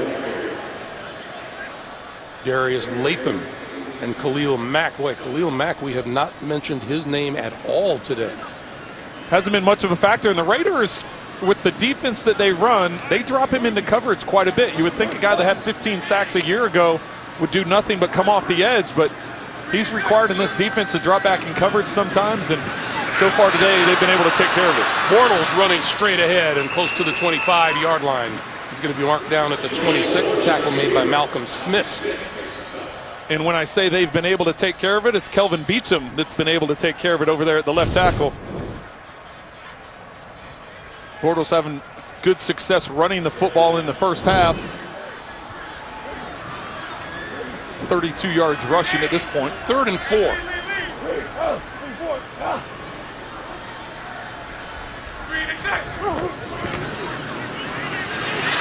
Going to throw and a little too hard and through the arms of Chris Ivory. I thought maybe this was that gray area where they go for it on 4th down, but they're bringing out the kicking unit. I asked you that question in the first half, and you said points on the board are really important right now. Points on the board are crucial, but right now, but so is momentum. This isn't into the red zone. Technically, it's not into the red zone because you have to be across the 20. In the first half, Jaguars were inside the 20 3 times, 1 interception, no touchdowns, 2 field goals. Myers from 44 yards out, and it is good. And as Gus Bradley told us going into the halftime, they have to start converting these drives into touchdowns. 20-9 Raiders. General, there's been a breach. Jacksonville with the field goal. The Raiders with the lead, 20-9, 12-11 to play here in the third as Jason Myers gets set to kick it away to Jalen Richard.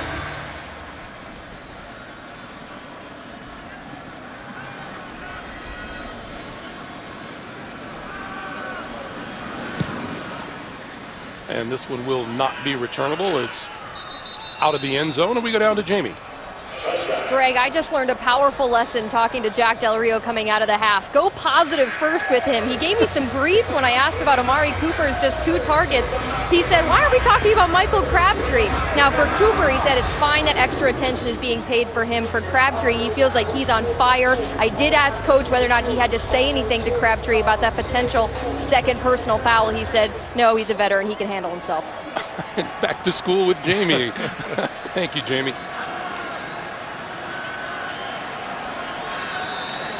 From the 25-yard line.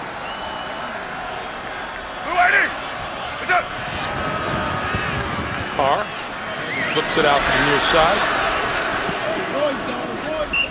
And across the 30 to the 31 is Amari Cooper. Cooper a week ago had 117 receiving yards in the first half. This week it was Crabtree in the first half as we have a player down on the field.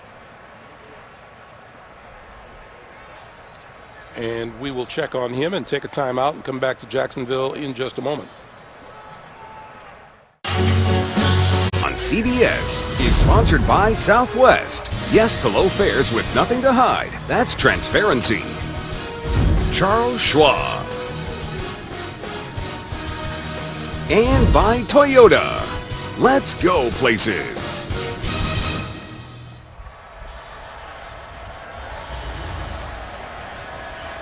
back in Jacksonville. 2nd and 4 for Oakland. The Raiders at their own 31. And this is Latavius Murray, and Murray with running room. It looks to be enough for the first down as he crosses the 35. The injury, as we took a timeout, was to Roy Miller, the 8-year veteran defensive tackle out of Texas. And he's right in the middle of your screen. They're looking at the back of his leg, and you can see nobody landed or kicked him in the back of the leg, but he was trying to drive forward and just went down. Coming up on 11 minutes to play in the third. First down for the Raiders from their own 36, and Carr to throw. Carr to run. And out of bounds at the 40. I was asking you earlier about what's happening with Amari Cooper today. Well, the first half, he was only targeted one time. You'll see coming up here the one catch that he has, just a drag route underneath for only 4 or 5 yards. They got him the ball early here in the second half, but they had to line him up in the backfield and throw a swing route to him. So give the advantage to Jalen Ramsey so far today, taking Cooper completely out of the game. But the luxury the Raiders have is having Crabtree on the other side. He's got 7 catches, 90 yards, and a touchdown. So nice luxury for the Raiders. On second down, this is Murray. And nothing doing there for Murray as he's brought down short of the 40-yard line. Avery Jones leading the charge. So if you're the quarterback, if you're Derek Carr, are you feeling that Michael Crabtree is your hot guy for the day so far, and he's the one you're going to start to look for most? Well, it's not only the hot guy, but it's the matchup. Right now, Crabtree is being guarded by Amukamara everywhere on the field because Jalen Ramsey is following Cooper wherever he goes. So if you know that's your matchup, you can find and take advantage of that. Right now, he's over in the right slot here, but watch Walford on the outside. Big cushion here with Cyprien. Carr throwing, incomplete. Coming up short to Seth Roberts. Let's go down to Jamie. Greg, Roy Miller, the third, the D tackle for the Jaguars. He just went to the locker room with a right Achilles injury. He is questionable to return. He came off the field very gingerly and with a lot of help. We'll keep track. Thank you, Jamie. Greg, going back to that last play, we haven't talked a lot about Dante Fowler Jr. except for the negative plays that he had where he lined up in neutral position twice, got 5-yard penalties. That time putting the pressure on Derek Carr. He wanted to push the ball up the field, extend it, try and get the first down, but Fowler put the pressure and forced an inaccurate throw. Rashad Green drifting back inside his 5 and is going to field it and run it back. But not very far. To about the 6-yard line. Johnny Holton with the special teams play for the Oakland Raiders, and Bortles will start deep in his own territory when we come back. Well, Sun shining on everyone and everything except the Jacksonville Jaguars at the moment. 9:25 to play in the third, and the Jags have to start from their own 7-yard line.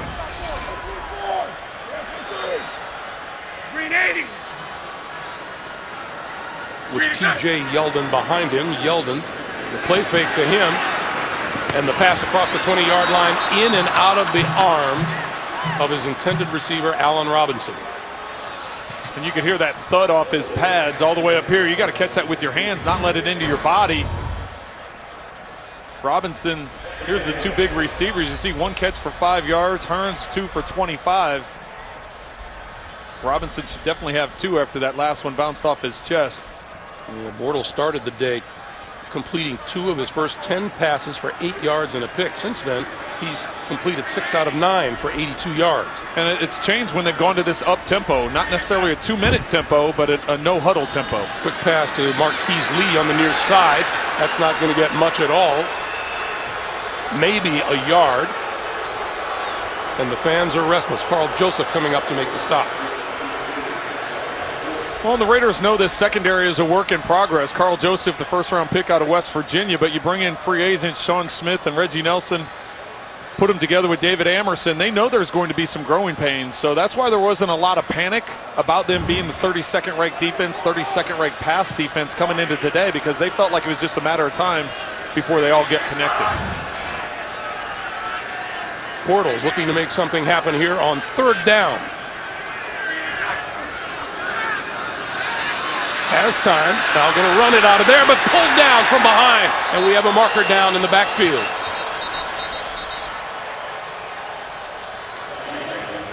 DJ Hayden making the tackle. This is going to go against the Jaguars. Holding, number 89 offense. That penalty's declined. 4th down. Holding penalty is on the tight end, Mercedes Lewis. You see DJ Hayden, he's on the right slot. He comes off the edge, and it's pretty clear right there, the holding call by Lewis.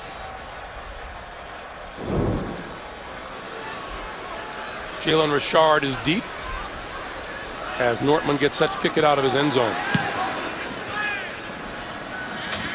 And Richard from his own 36. And a great open field tackle just as he crossed the 40-yard line by Arthur Brown. 8:07 to play in the third. We're back to Jacksonville after this. NFL on CBS is sponsored by State Farm. Talk to an agent today at 800-STATE-FARM. And by National Mortgage Lender Quicken Loans. Home buy, refi, power. Some traveling Raider fans have seen their Raiders take a 20-9 lead here. 33 DeAndre Washington in the backfield. Play fake to him. Carr looking, pulls it down, throws shorter and incomplete. Off the hands of Seth Roberts.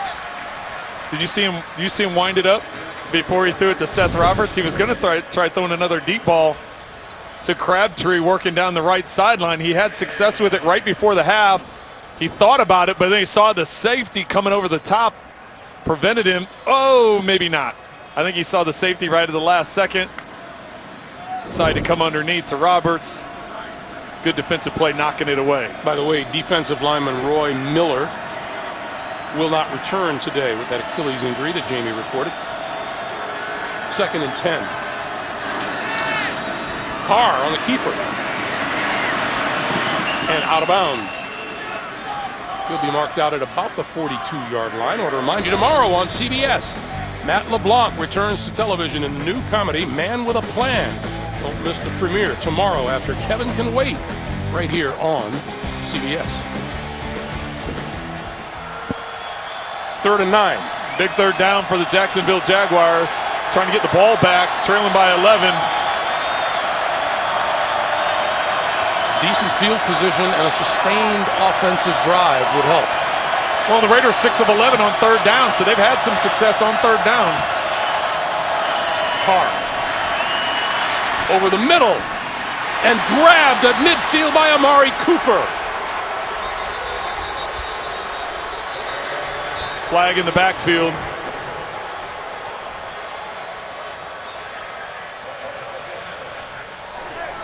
Holding, number 70 offense. 10-yard penalty, repeat 3rd down. That's on the left guard, Kelechi Osemele. I know this catch is going to be overturned as we take a look at the hold. Posluszny coming up the middle. You see the arm just hook around and grab him. That was an incredible catch by Cooper. We haven't talked about Cooper much today. Jalen Ramsey's been all over him throughout the entire game. See Osemele still arguing his case. It's over with. You got to move on to the next one. That was an incredible catch by Cooper. We talked about his hands last year having 18 drops. This year only 2 drops.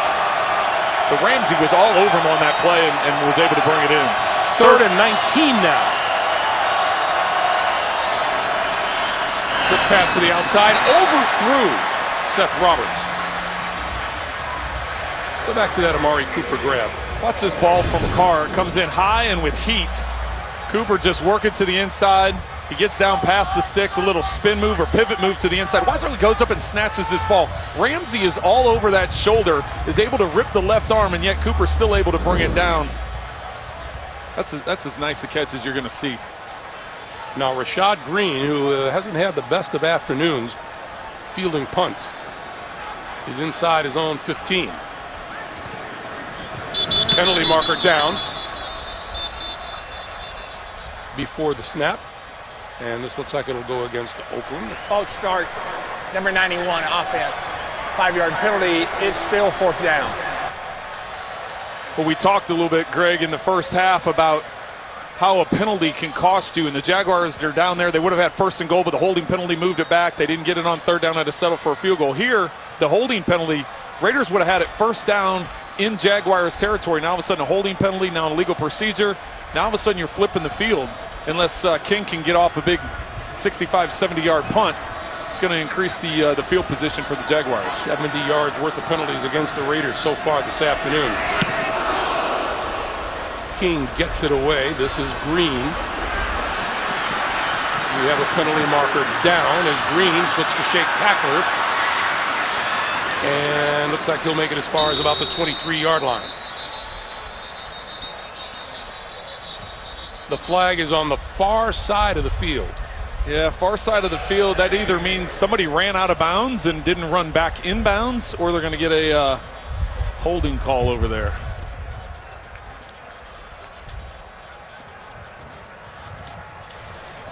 During the kick, holding, number 12 of the receiving team, half the distance to the goal, 1st down. Well, we don't see a number 12 on the roster, so we'll just go for the best guess. Hey, Saturday on the same field, it's one of college football's biggest rivalries. Florida taking on Georgia in the SEC on CBS. It all begins at 2:30 Eastern Time with the CBS College Football Special and College Football Today. There is Jack Del Rio, and he will have a special interest in that game. His son Luke, quarterback at Florida. Last 2 Jacksonville drives have begun at their own 7 and their own 6-yard line. T.J. Yeldon. Not much there. This is Luke Del Rio.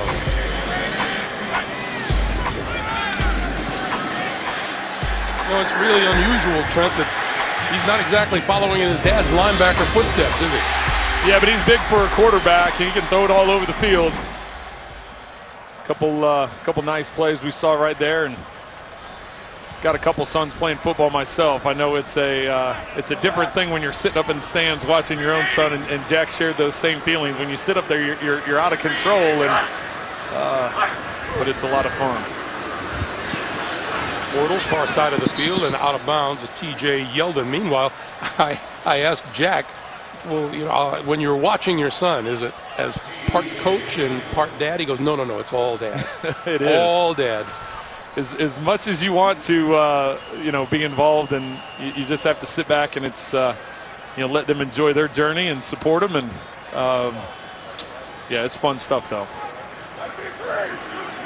He's pretty excited about getting a chance to watch it. 3rd and 4 for Bortles and the Jaguars. Boy, do they need a 1st down. Here comes the blitz. And he goes down at the 5. And that is Khalil Mack.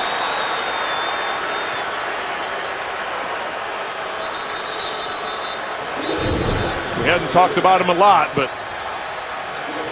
coming off the side there. He just beat Jeremy Parnell flat-footed. I don't know if Parnell thought he was going to have help because he had a tight end to his outside. That's a 2nd straight 3 and out for the Jacksonville offense. And once again, Jalen Richard is deep.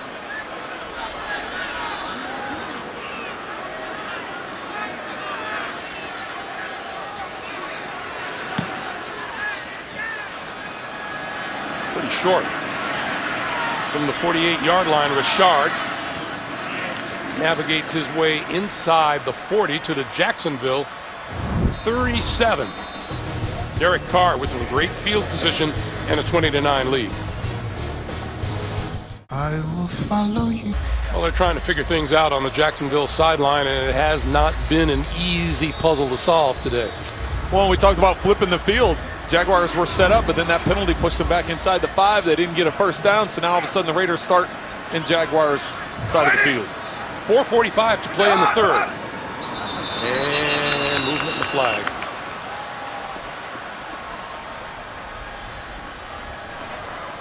neutral zone infraction. Number 75 offense, correction, defense. 5-yard penalty, still first down. The penalty is on Jared Odrick. Hey, be the first to know your team's news with the CBS Sports app. Get instant updates, expert analysis, highlights, and more. Download the CBS Sports app today.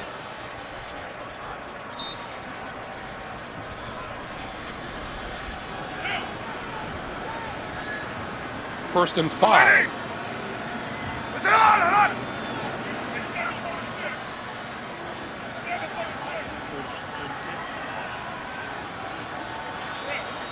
Carr resets. And this is Washington. And DeAndre Washington appears to have enough for a first down at the 26.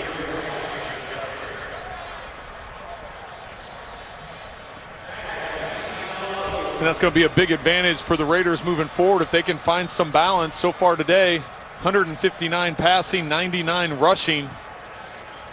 Having that type of balance takes the pressure off Derek Carr in the passing game.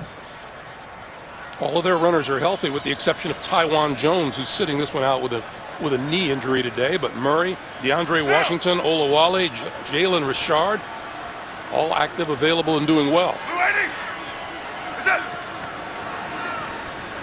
On the end around, here's Holton. And Holton going to reverse field again, but he'll only make it as far as the 30-yard line. Telvin Smith and Paul Posluszny converging for the stop. Greg, that one didn't work as well as the one they ran in the first half. They went back to it, hoping to get another big play. Posluszny stopped it, and rest of the D there ready to finish it off. How many times would you run the same play more than once during a game? Not very often. Yeah, not very often. And if you did, you tried to do it out of a different personnel group or a different formation, just so you didn't see the similarities from a defensive standpoint. Defense has long memories? Yes. 2nd and 14. Carr, and off the fingertips of his intended receiver, DeAndre Washington. Another drop. And a little pushing and shoving between the 30 and the 35-yard line doesn't amount to anything.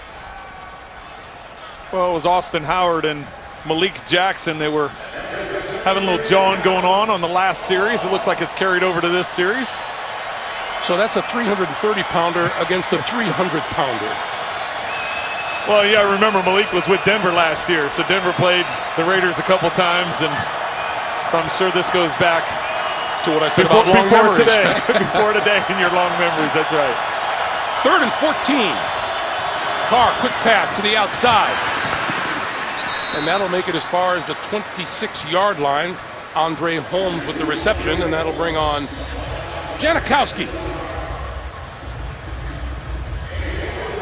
Sebastian Janikowski will line this one up from, let's see,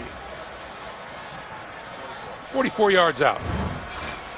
Well, and he's made everything this season under 50 yards, so not a whole lot of wind here today.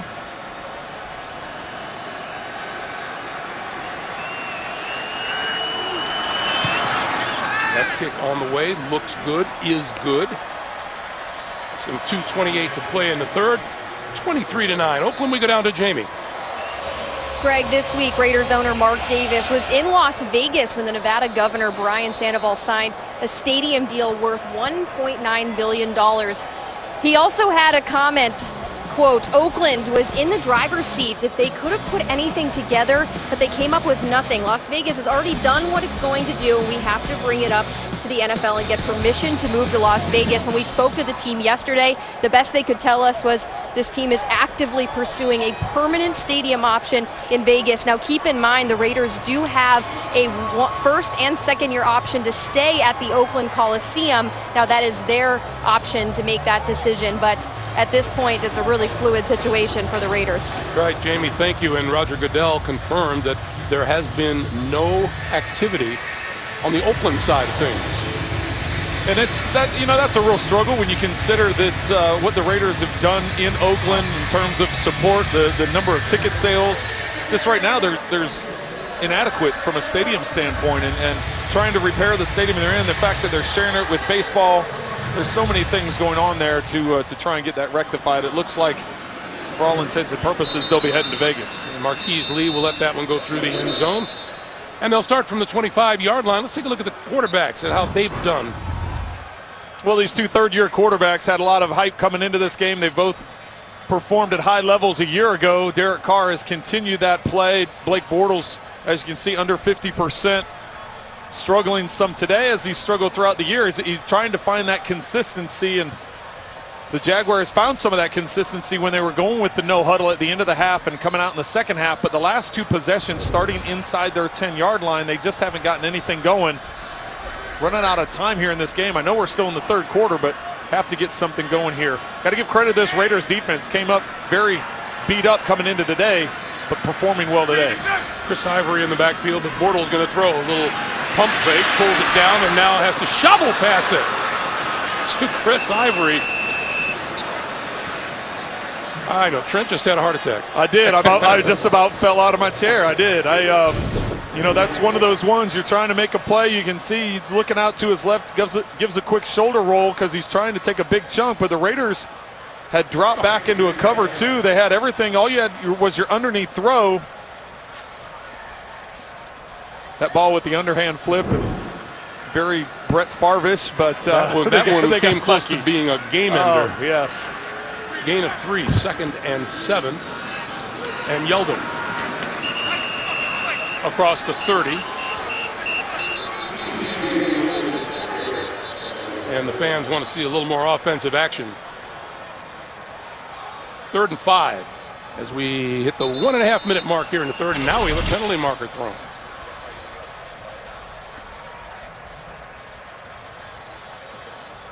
And we're going to talk about it on this side of the field. Well, and they threw it on the Raiders side of the field.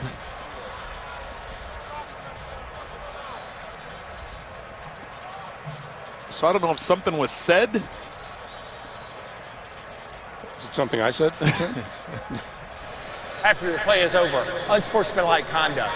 Number 11, offense. That's Marquise Lee. Down will count. It will remain third. It will still be third down after the 15-yard penalty.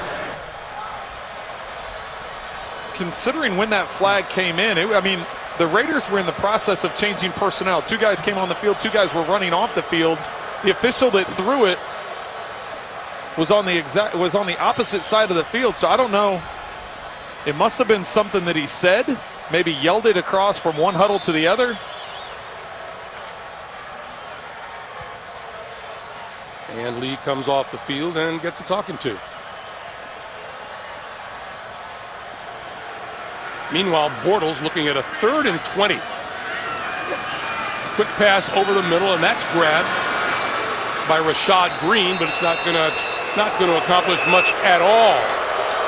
Let's go back to that little incident on the field.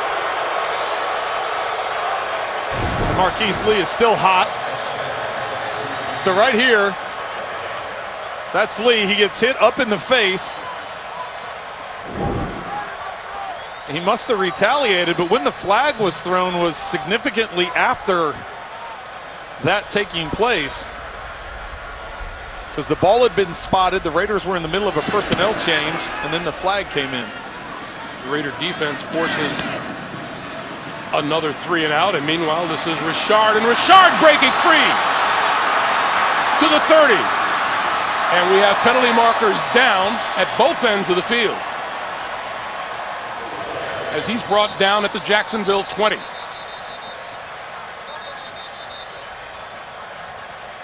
And officials are waving everyone back to the other end. As you said, Greg, penalties on both ends of the field, but they're running down to this other end, so maybe they think both of them are against the Raiders because the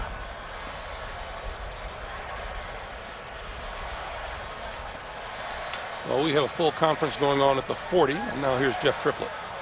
There are 2 fouls on the play. Holding, number 32 of the return team during the return. That penalty is declined. Holding, return team number 91. That penalty happened during the kick. The foul will be administered from the end of the kick, 10 yards, first down. So penalties on Antonio Hamilton and Shalik Calhoun. And with 17 seconds left here in the third quarter, the Raiders will start right about their 28-yard line. You see that right there. There's Calhoun. That had to have been the penalty on him, taking him to the ground.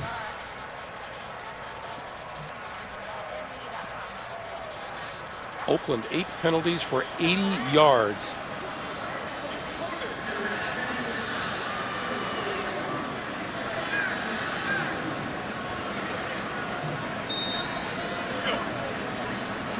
So 17 seconds to play here in the third.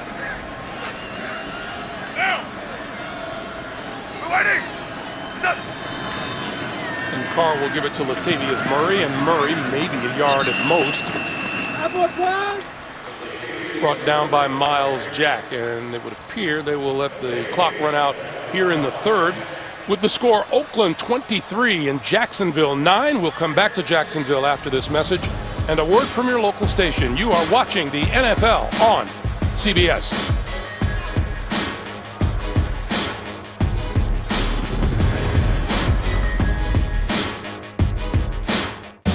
Look off our director Suzanne Smith, Greg Gumbel, Trent Green, Jamie Erdahl, and the rest of our CBS Sports crew here in Jacksonville as we start the fourth.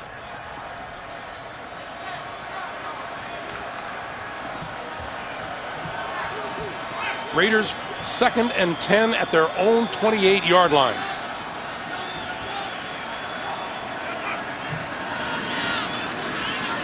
The pass out here in the flat, complete to Richard, and Richard to about the 28-yard line.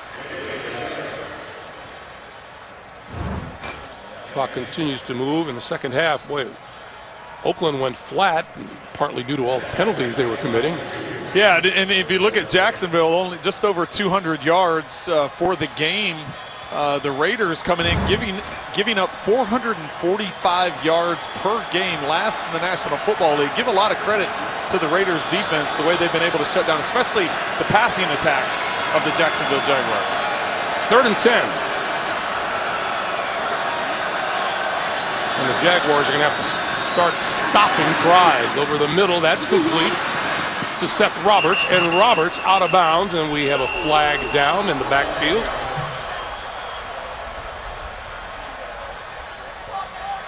Malik Jackson having a conversation with Jeff Triplett. Personal foul, unnecessary roughness. Roughing the passer, number 90 of the defense. It is Malik Jackson.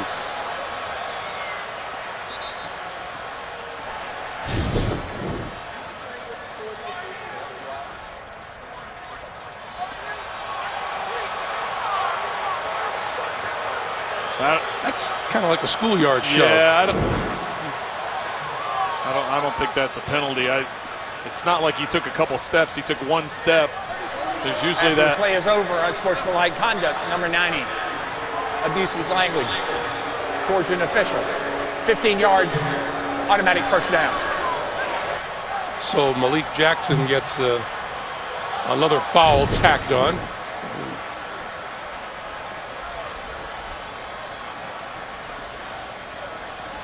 Good thing is he didn't make contact with him. That would have been a whole nother issue. He could have gone for the hat trick. So just a few moments ago, the Jaguars were looking for a big stop on 3rd down back here in enemy territory. Now it's a first down at the 42 for Oakland.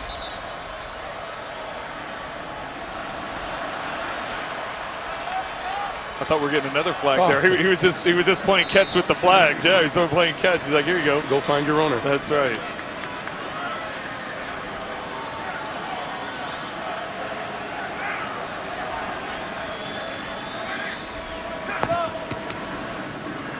Quick pass far side of the field. That's Amari Cooper, and Cooper for not much. He advances to the 41. We go back to New York. JB and Tony.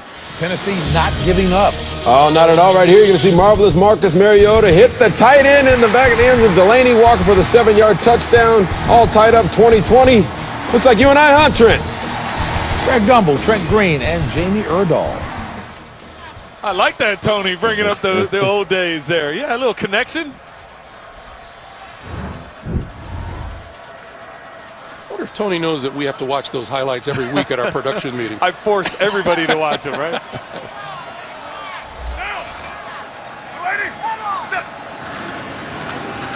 Carr with the give to Richard. And that one's going to be stopped at about the 40-yard line. We duck under 13 minutes to play here in the fourth quarter.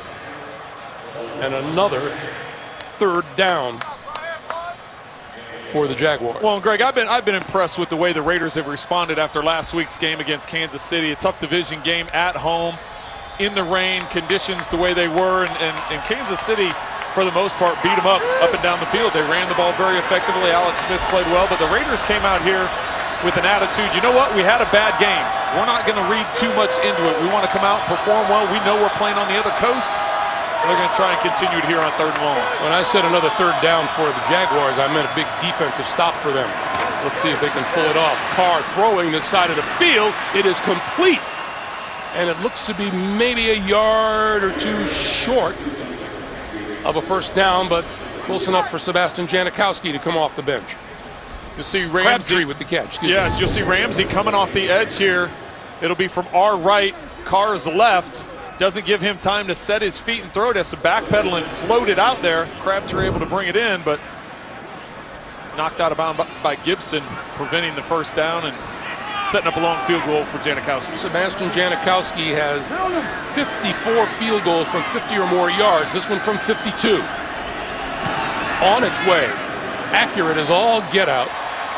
And room to spare. 11 and a half to play in the fourth. 3 more on the board for the Raiders. They lead at 26-9.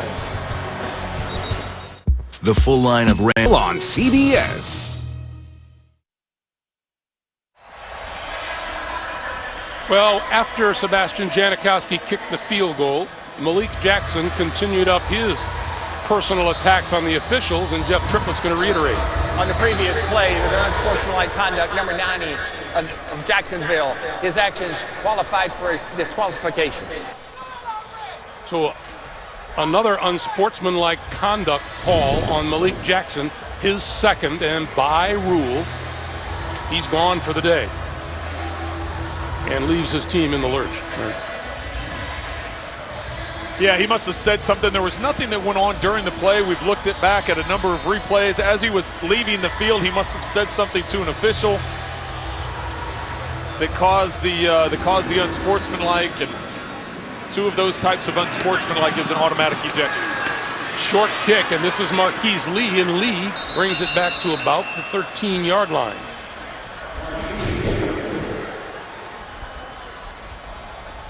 This was after the field goal, and Jackson had to be separated from a couple of the Raiders, and then he said something on his way off the field that got him ejected. Well, and you have to remember, Malik Jackson coming over from the Denver Broncos, there's a history with the Raiders, and the fact that he had the penalty earlier on the unnecessary roughness against Derek Carr, and then when he said what he did to the official that drew the extra 15 yards. So been a frustrating day all the way around for Malik Jackson. Meanwhile, Jacksonville, their last 3 drives, 3 3-and-outs. And a total of -4 yards. Bortles on the slant, and that's good, out to the 25-yard line to Marquise Lee for a first down.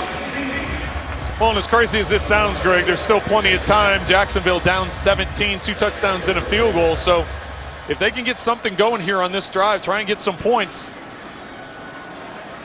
I know it's a little far-fetched with the way they've been playing offensively, but there's still a chance for Jacksonville if they can get something going. Bortles pulls it down, now throws, and that's complete out to about the 35 to Mercedes Lewis.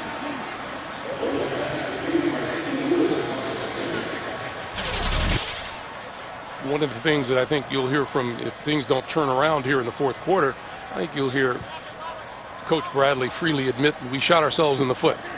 Yeah, we talked about the number of penalties that the Raiders have had, but the penalties that Jaguars have had more of an impact. If that's it's hard to describe, but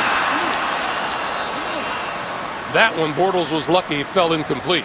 it's cost the Jaguars more on the penalties, whereas the Raiders, the only penalty I can think of was the one pass interference that gave them field position. The rest of their penalties haven't been as costly as the Jaguars' penalties have. Very similar. You can see the numbers, the yards, those things, but just to keep drives alive, keep drives extended, convert a third down, those kinds of things, that's where it's been costly for Jacksonville. 2nd and 10.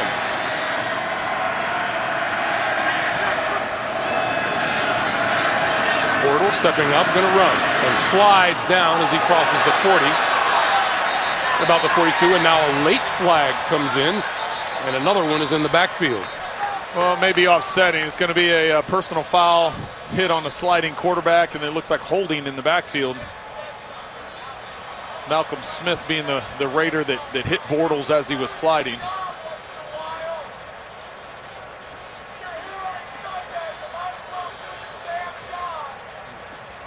Bortles on the run up the middle, and there's the flag thrown by Triplett at the end. As soon as the quarterback starts the slide, he's giving himself up. There are 2 fouls on the play. Holding, number 60, the offense. Personal foul, unnecessary roughness. Defense, those penalties by rule offset. Replay 2nd down. Well, it's only fitting since they each had 8 penalties for about 90 yards or so that they each got big penalties there. So I'm kind of getting allergic to the color yellow. So we'll replay 2nd and 10. Bortles with time and throws, and that's complete to Allen Robinson, who makes the catch, with the ball thrown just a little bit behind him. You may think I'm crazy, Greg, with this much time left in the game, but this is 4-down territory. They've got it. If they don't make it here, they've got to go for it. And so far today on 3rd down, they're only 2 of 10. So the Raiders have been doing a good job getting the Jaguars off the field.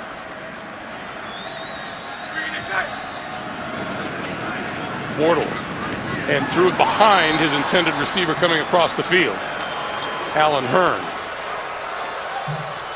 And the punting unit's going to come on as we remind you Thursday on CBS.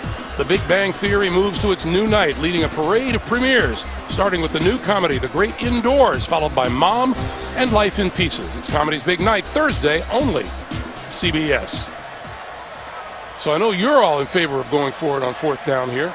Yeah, I think at this point in time, you're down 17. It's you're running out of time. But have you seen any reason, any spark that gives you an idea that the Jaguars could convert? And that's probably what Gus Bradley is thinking, because Bortles had an open receiver that either would have gotten the 1st down or made it 4th and short, and just wasn't accurate on the throw, even though he was under pressure. That ball returned across the 30 to about the 33-yard line by Jalen Richard. 9:21 to play here in the 4th. From now until On CBS is sponsored by T-Mobile. Switch to the network built for unlimited data. United States Air Force. Experience more at airforce.com. And by the all-new Chrysler Pacifica, imported from Detroit.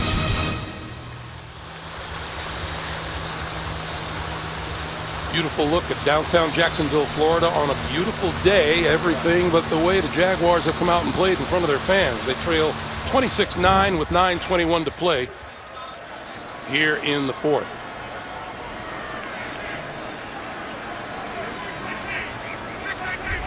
Raiders going to do everything they can, Greg. Sorry about that. Raiders going to do everything they can to just keep this clock rolling. They'll start with Latavius Murray. Okay, you had some keys to the game when we started off today. How are you doing? Well, and this sums up the way the game is going. The defense has paid dividends for the Raiders. They've done very well holding the Jaguars so far to 228 yards. Derek Carr having a nice day, coming back, bouncing back after last week's performance. Pressure Carr. Jaguars have 0 sacks against Derek Carr today and eliminate the drops. They've continued the drops. Another problem for the Jaguars offense. 185! on 2nd and 3.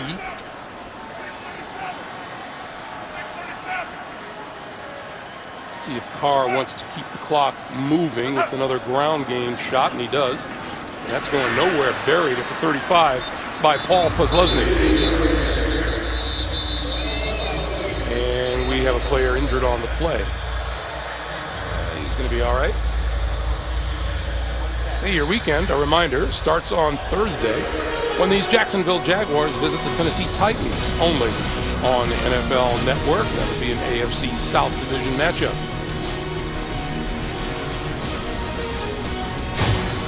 And Kelechi Osemele is being helped off the field.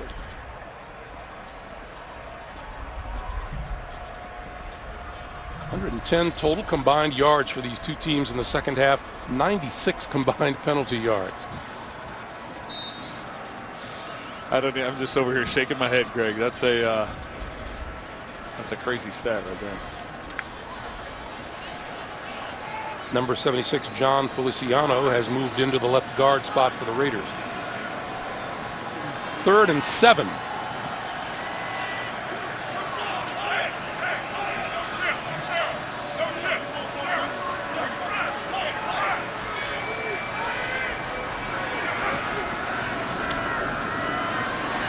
Carr got rid of it. And the tackle is made back at the 32-yard line of Latavius Murray by Telvin Smith.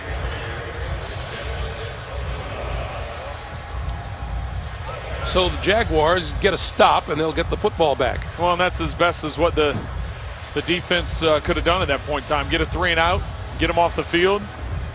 But for the Raiders, keep the clock moving, use up a couple minutes of time. Rashad Green back at his own 10. And he'll be able to return this one. He'll take it at the 11. And gets nowhere. 7:15 to play in the fourth. There is work to do if you're Jacksonville. Rushing yards per game, passing yards per game, total yards per game, the Raider defense. The bottom 3 in the league in all 3 categories, but they have taken a giant step forward today and have shackled Blake Bortles and the Jacksonville offense. That pass over the middle is complete to Allen Hurns. And no time to waste. The Jaguars will come right to the offensive line. Well, the Raiders are content with that. Let them throw underneath all you want. Keep them in bounds. Let the clock keep moving. Hurns 3 catches for 38 yards on the afternoon.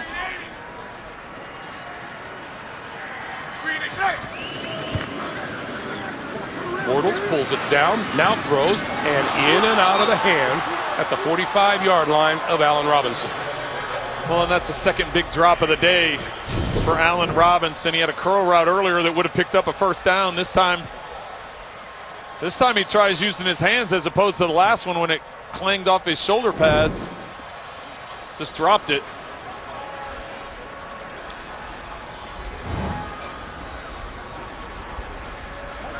Four drop passes today.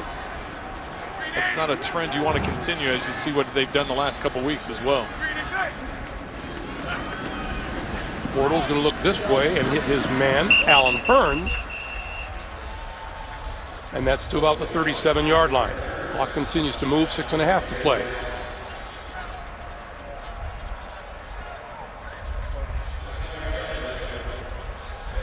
Clearly the duo for Oakland, Crabtree and Cooper, have had a better day than the duo for the Jacksonville Jaguars.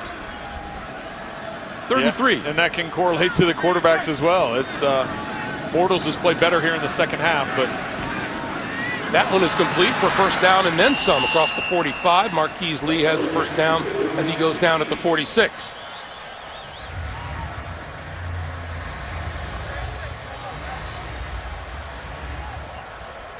Continue this up tempo.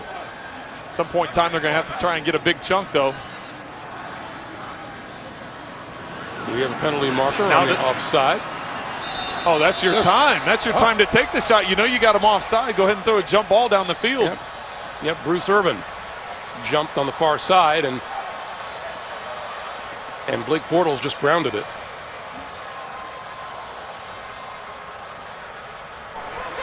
There are 2 fouls on the play. Offside, defense. Intentional grounding, number 5, offense. There's no receiver in the area, and he spiked the ball into the ground. This penalty's offset by rule. It'll still be first down. You know, Blake Bortles is showing a little anger, and you got to think it's more at himself than at the officials. Yeah, I mean, it's a spike. He's, you know, I can understand what Bortles is thinking. It's an unimpeded defender, so the whistle should have been blown. When somebody jumps off sides and they don't move, and you have a defender that's, I mean, they're supposed to call the whistle when a guy jumps off sides and it's, you know, unimpeded to the quarterback. So I understand where Bortles is coming from. And that's incomplete. Well, what happens to the free play? Well, that's what I'm saying. So the whistle wasn't blown because they usually when you have as I said, an unimpeded defender coming towards the quarterback that's going to get a free hit, they'll blow the whistle just to stop it. But he didn't hear the whistle blown, so he shouldn't have spiked it the way that he did. But Khalil Mack could have had a blow-up shot there. So we get more whistles.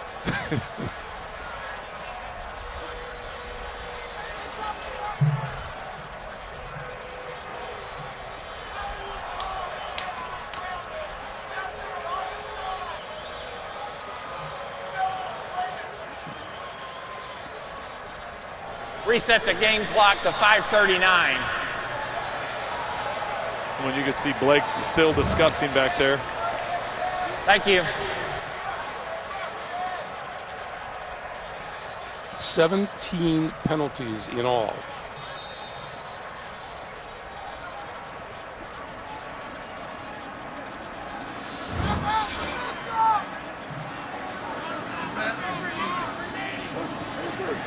So Bortles looks at 2nd and 10.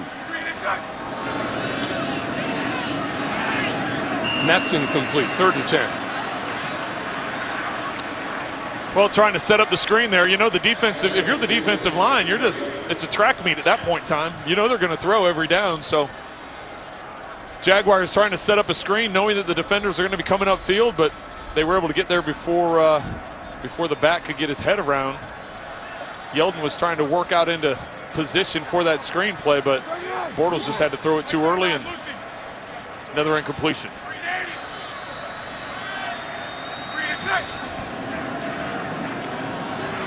Bortles with time. And that's complete over the middle.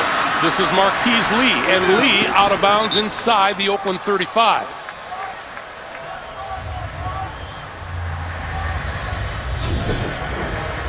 You think it's fun playing quarterback? Watch this. You got to slide over. You know you're going to take a shot, and you got to step in, and Shalik Calhoun, you know you're going to take it right to the ribs. And you know, you're the only one that said it's fun. I know. I was like, man, well, that part isn't fun. Bortles throwing to this side of the field and overthrows Alan Hearns. That'll stop the clock at 5:03. While we have a moment, Week 7 continues later today on CBS, and for some of you on Fox, and then tonight with Sunday Night Football on NBC, and tune in tomorrow for Monday Night Football on ESPN.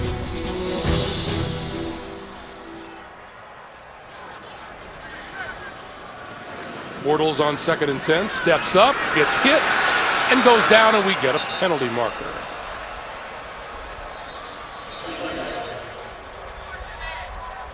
Danico Autry made the tackle. Holding, number 68, offense.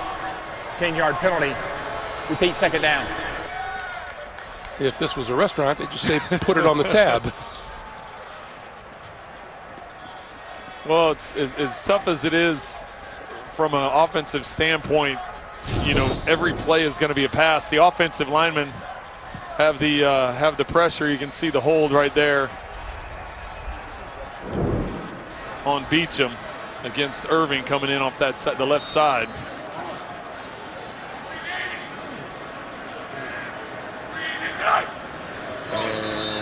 Let's throw some flags. Everybody in the building knows it's going to be a pass. So False start, number 68, offense. 5-yard penalty, still 2nd down. That's 2 in a row for Beachum. You know, Trent, I'm sure it's a combination of 2 things, but either we talked about some of the qualities of this Jacksonville offense at the very top of the day. That hasn't shown through. And we also talked about how bad statistically the Raider defense was, and that obviously isn't true. Well, and that's why Jack Del Rio told us, he said, don't get caught up in the numbers and what's going on. Oh, what a catch made near the 20 and still on his feet. Inside the 10-yard line is Aurelius Ben. And it'll be 1st and goal. And that was what hasn't happened all day, a big play. Ivory had a big run in the first half. There was an earlier throw that Lee caught that he extended and made into a big reception, but this time Ben catching it right in traffic. Raiders defensively haven't given up that big play, and that's what Del Rio talked to us about. He said not giving up the big plays, that's what has made those numbers so lopsided, he feels. Bortles had the slant slapped right back in his face. 2nd and goal.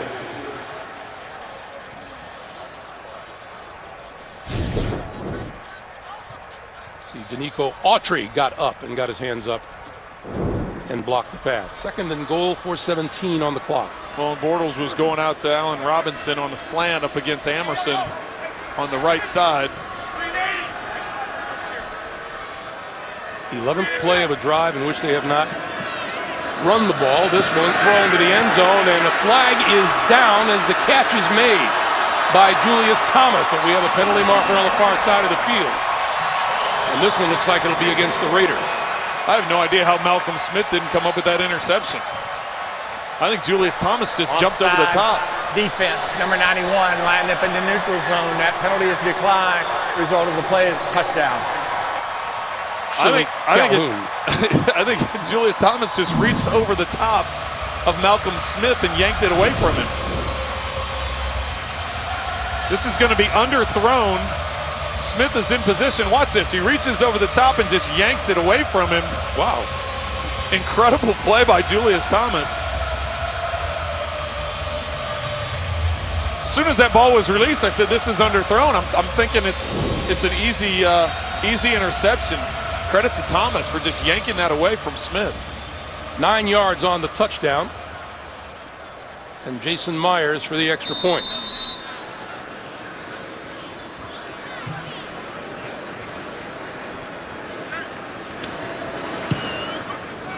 And it is good. So 4:12 to play. Jacksonville moves to within 10 at 26-16.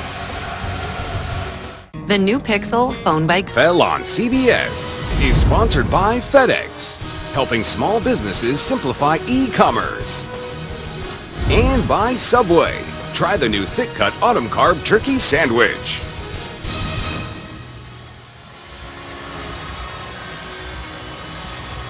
We're back at Jacksonville. Oakland leading at 26-16 with 4:12.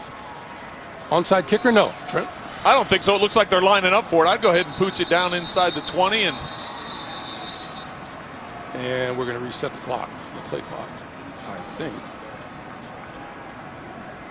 I'd go ahead and pooch it down inside the 20, and the Raiders only have 31 yards of offense. Oakland. Now Oakland is going to take a timeout here and talk about it. Why wouldn't you get too soon?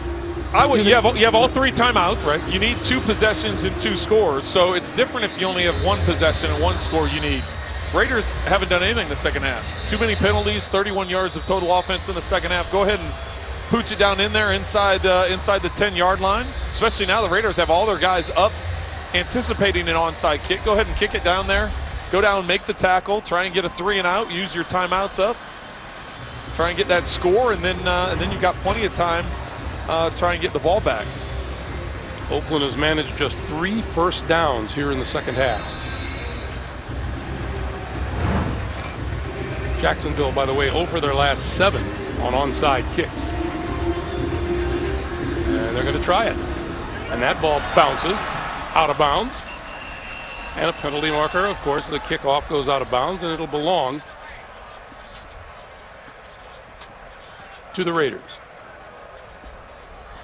The percentage of recovering an onside kick is so low. When you need 2 scores, that part of it I don't Obviously, everybody has their own philosophies. That's just the way I'm thinking. Your defense has played well in the second half, and you got all your timeouts. Now you're giving the Raiders position where they can move, 10 yards and set up a Janikowski field goal, and use up time. So.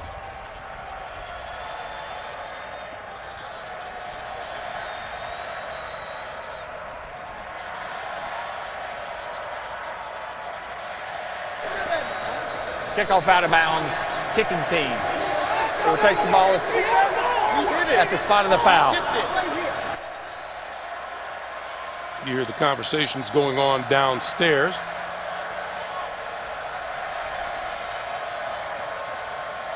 Let's go back and take a look at it. Well, what the Jaguars sideline is yelling is that the Raiders tipped the ball. At the end of this, watch how Cooper swats it out of bounds.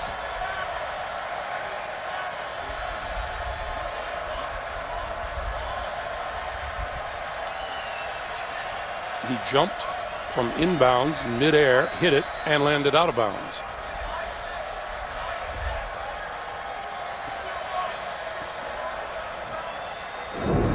And the conversation goes on.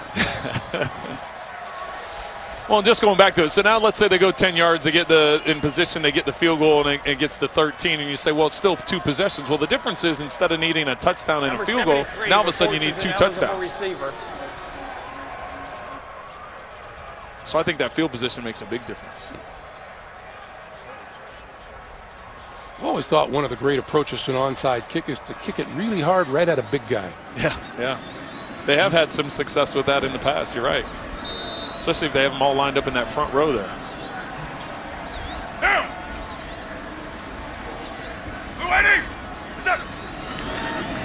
This is Latavius Murray. And Murray is stood up at about the 47 and doesn't go down willingly. The screening saves lives, by the way, in the NFL and the American Cancer Society. Encourage everyone to join in the fight against breast cancer. Learn more about a Crucial Catch Day on Tuesday and find out how you can help make a crucial catch at NFL.com/pink. Jacksonville uses a timeout here to stop the clock, with 3:54 to play. Well, just when the Jacksonville Jaguars were beginning to feel good about themselves with a 2-game win streak, this has been just a total hitting the wall. Well, and especially offensively. I think the defense has to feel fairly good about what they were able to do, especially here in the second half. They've done a nice job. If you look at Jacksonville's set up with a couple of the turnovers early on, Derek Carr with a big play right at the end of the half, rolling outside the pocket on a 3rd and 5, hit Crabtree on a big play to set up a touchdown right before the half. So just offensively, until that last drive, really hadn't done much all day.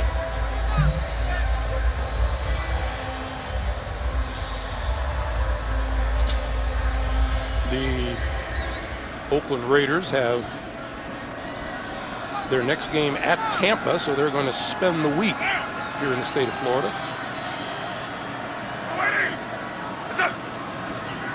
Second and 8. This is Latavius Murray again, and again, not very much there. They'll mark it down at about the 45, and it'll be 3rd down and another timeout. Jacksonville uses its second.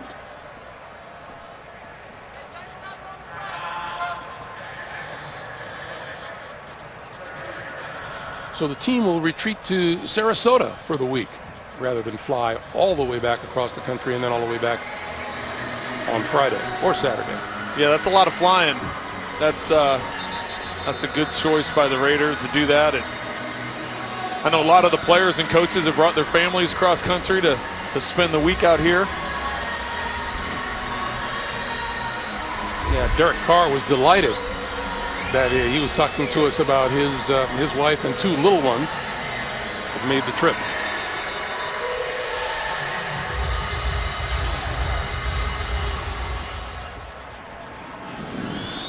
Third and 7.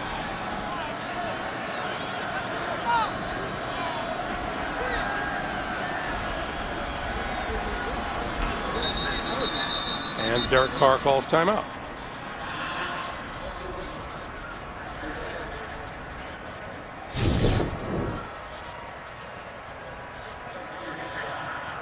So on first down, they had called the timeout.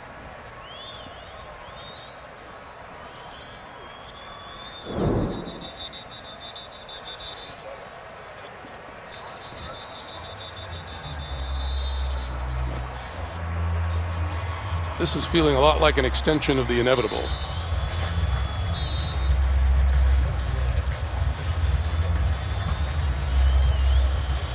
And it feels like 3:49 has been on the clock for forever.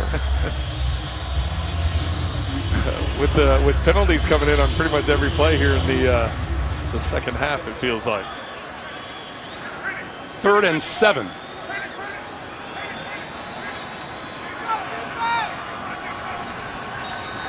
And a penalty mark. False start. Number 61, offense. 5-yard penalty. Still 3rd down. That's the center, Rodney Hudson. Trent, there's 3:49 on the clock. I don't even know what to say to that. We were just talking about penalties, and it was like, oh gosh. We got to 20 accepted penalties, right? There's a lot of times there have been 2 penalties on one play where they just wave it off, offsetting and go. And you will recognize the officiating crew in the airport. They're the ones with their arms in a sling. 3rd and 12. The thing is, it's not on them, it's on the players. Yeah. They're the ones making the penalties. I mean, it's not, the officials don't want to throw 20 penalties. This is Seth Roberts, and Roberts has nowhere to go, and he has smothered. Forward progress will be the Jacksonville 47, and pushing and shoving, and a little fighting breaks out at about the 40-yard line. Well, this would just be crazy if it's against Jacksonville and gives the Raiders a first down, because this is what they're trying to do. They're trying to use their timeouts, get the ball back, not put them in Janikowski field goal range. 3:43 to go. If they get it back, go down, get a drive.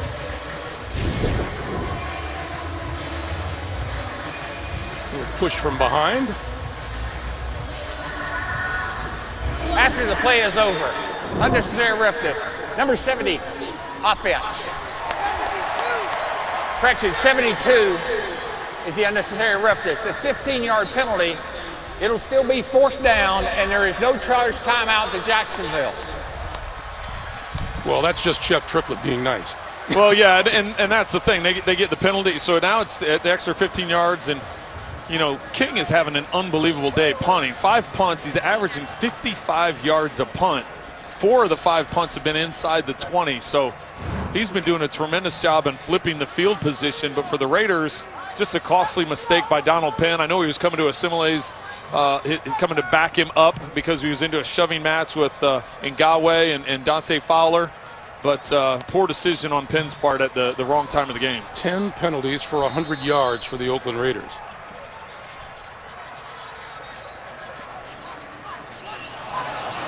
And Marquette King going to run with it. He's got a shot at a first down. He has a first down and out of bounds inside the 40.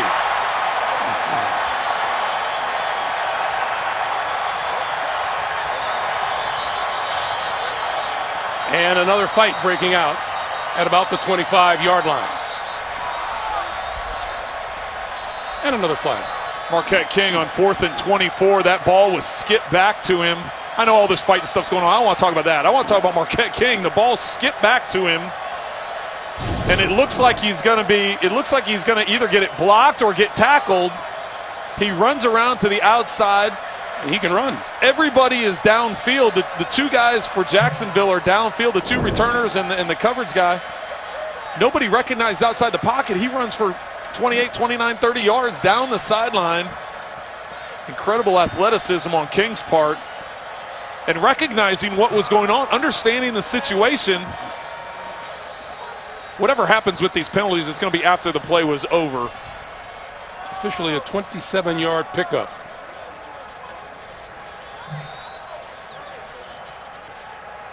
Still a lot of things had to take place for Jacksonville, but that sealed the game right there. Marquette King, his athleticism and decision making. After the play is over, personal foul fighting.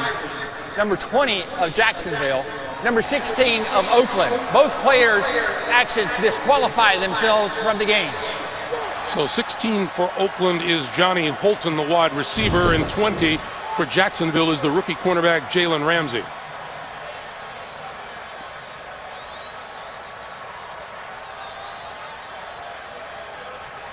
Well, Ramsey and Malik Jackson, both for the Jaguars, ejected today. And Johnny Holton is gone for the Raiders. Marquette King in one play had as many yards, if not more yards, than the Raiders have the entire second half. Right? Isn't that right? I mean, they only had 31 yards, and then they lost yards with penalties. So, I mean, it's 27 yards rushing. Correct me if I'm wrong, but by your tone, you seem to misunderstand these punters. I don't misunderstand the punters. It's just a lot of times they don't understand the game management and and the fact that he was able to recognize, hey, I may get this block because of the skip punt. I'm giving them more of an opportunity to come in here. So knowing the situation, getting to the outside, and having the athleticism to pick up that first down, that's a game changer. Latavius Murray.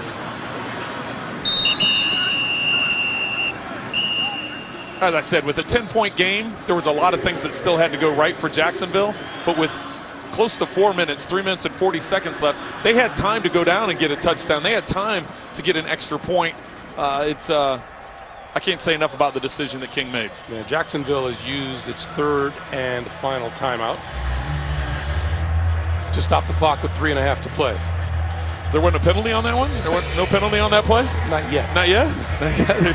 Maybe the guys out there giving water will say something and just a reminder for you, coming up next, Tom Brady and the New England Patriots locking up with Antonio Brown and the Pittsburgh Steelers in a big-time showdown that comes up here on CBS Sports.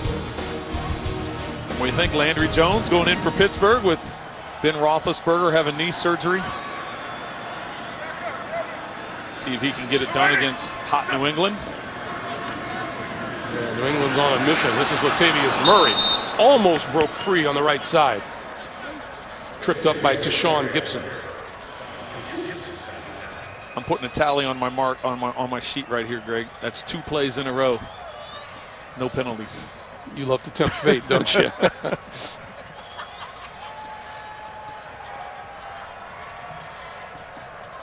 Work our way towards 3 minutes to play.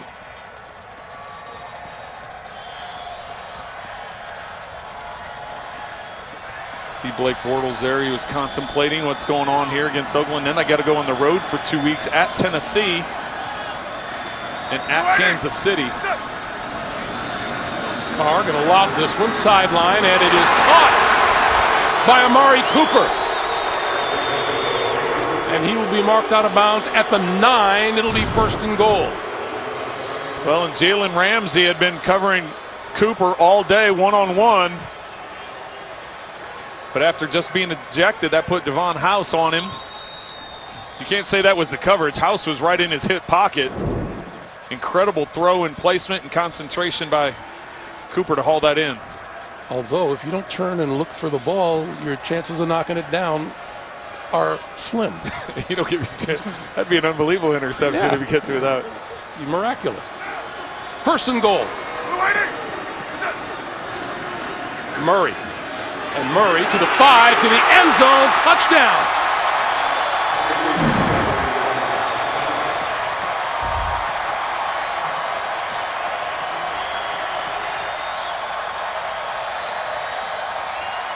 Well, the Raiders are glad to have Latavius Murray back. Missed a couple games because of injury. 3 touchdowns rushing on the season, even though missing those couple games. 2 more rushing touchdowns again today. The turf toe seems to be okay. Seems to be doing all right.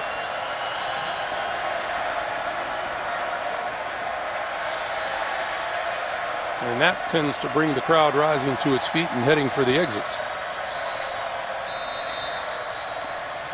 Janikowski for the extra point.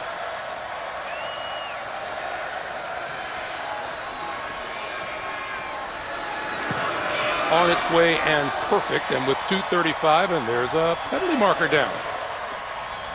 Offsides on Jacksonville. A couple guys jumped. You had to say something, didn't you? You had to say it. I know. They made 3 plays in a row, though. They made 3 in a row.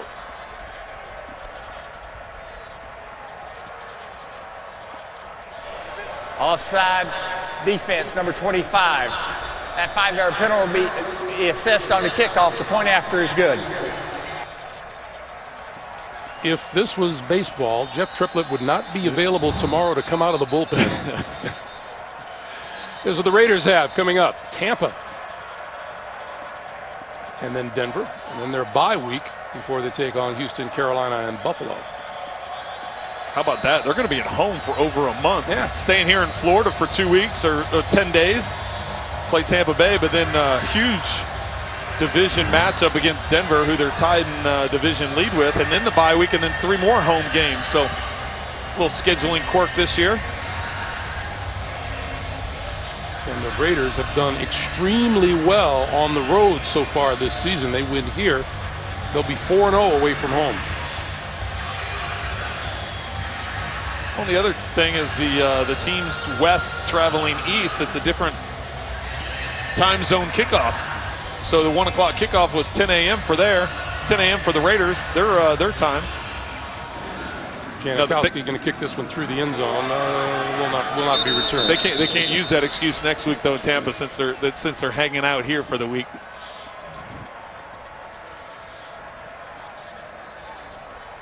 Meanwhile, Jacksonville traveling. Look at the road work in front of the Jaguars. To Tennessee, to Kansas City, home to Houston, and then on the road to Detroit and Buffalo. So 4 of the next 5. That Tennessee one coming on a short week. You see there on Thursday Night Football. Did the long trips bother you that much as a player? Not too much. Not too much. It was you generally had enough time. It was when you had that Monday night game late and then getting home, traveling cross country that would have some effect on the following week.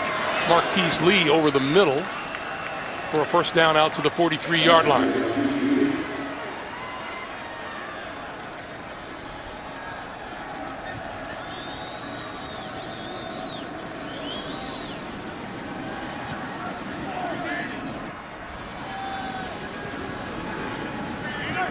And Bortles, just a 4-man rush. He gets flushed from the pocket. A penalty marker is down. And the pass is complete and out of bounds at the 35-yard line is Lee once again. Okay. Holding, 68 offense, 10-yard penalty, still first down. He had Khalil Mack on him. You know, you kind of wonder how often does it happen when the theme of both film sessions on both sides of the field will be penalties the morning after. With the 350 sub of the day. Tom Brady and the New England Patriots up against Antonio Brown and the Pittsburgh Steelers. Big time showdown coming up next here on CBS Sports.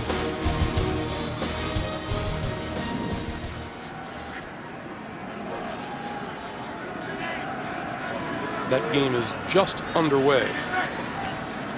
Those of you awaiting that one. That pass out into the flat to Chris Ivory, and he is brought down for not much. You will love this, Trent, that 27-yard run by Marquette King. The longest by an NFL punter since 2010. Reggie Hodges of the Browns ran one for 68 yards. Punter ran one 68 yards? Yeah. How about that? Bortles over the middle. And a penalty.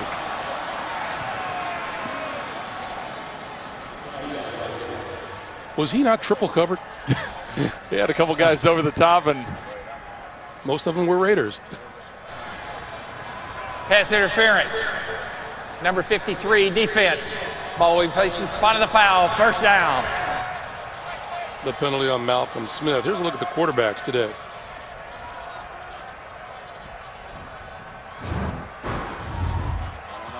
Hasn't been the prettiest day. Bortles, a lot of his yards and completions. Well, I know most of his completions coming in the second half. But a lot of the yards coming here in the end of the fourth quarter as they make the comeback. And Carr very productive in the first half, and really the Raiders haven't needed a whole lot in the second half. They haven't been nearly as productive. Bortles scooped it out to Chris Ivory and fell incomplete. And even Crabtree, the first half, 7 catches, 90 yards, and a touchdown. But in the second half, 1 catch for 6 yards.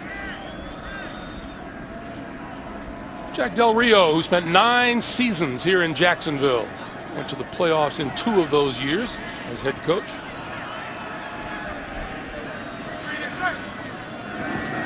Bortles.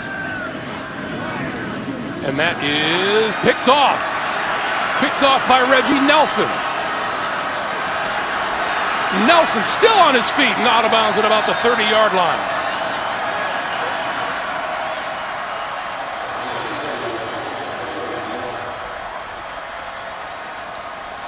Well, the way this ball bounced around kind of convinces you Bortles' day.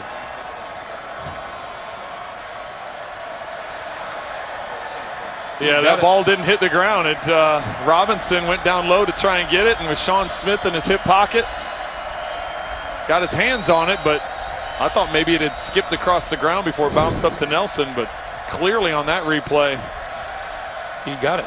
Nelson's 2nd interception of the season.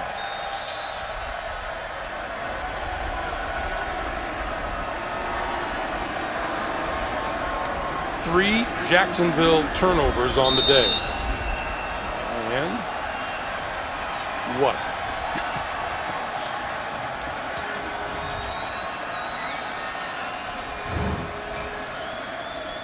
$239 penalty yards today. Maybe it's us, Greg. See that game underneath there, that 230? That's good. That's where we were last week. Was it? And it just so happens this guy was too. But like I said, it's not about the officials. They got to call what's going on the field. I mean, we could sit here and say all we want about, but both teams, they were clear penalties that they were being thrown. So the Oakland Raiders now 5-2, their best start after 7 games since the 2001 season, when they began the season 6-1. Final seconds tick down. Jacksonville falls to 2-4, while the Raiders come out with a 33-16 win. Coming up next, it's the Patriots and the Pittsburgh Steelers. Stay tuned for that. For Trent, for Jamie, for all of us here in Jacksonville, Greg Gumbel saying so long from Everbank Field. You've been watching the NFL on CBS.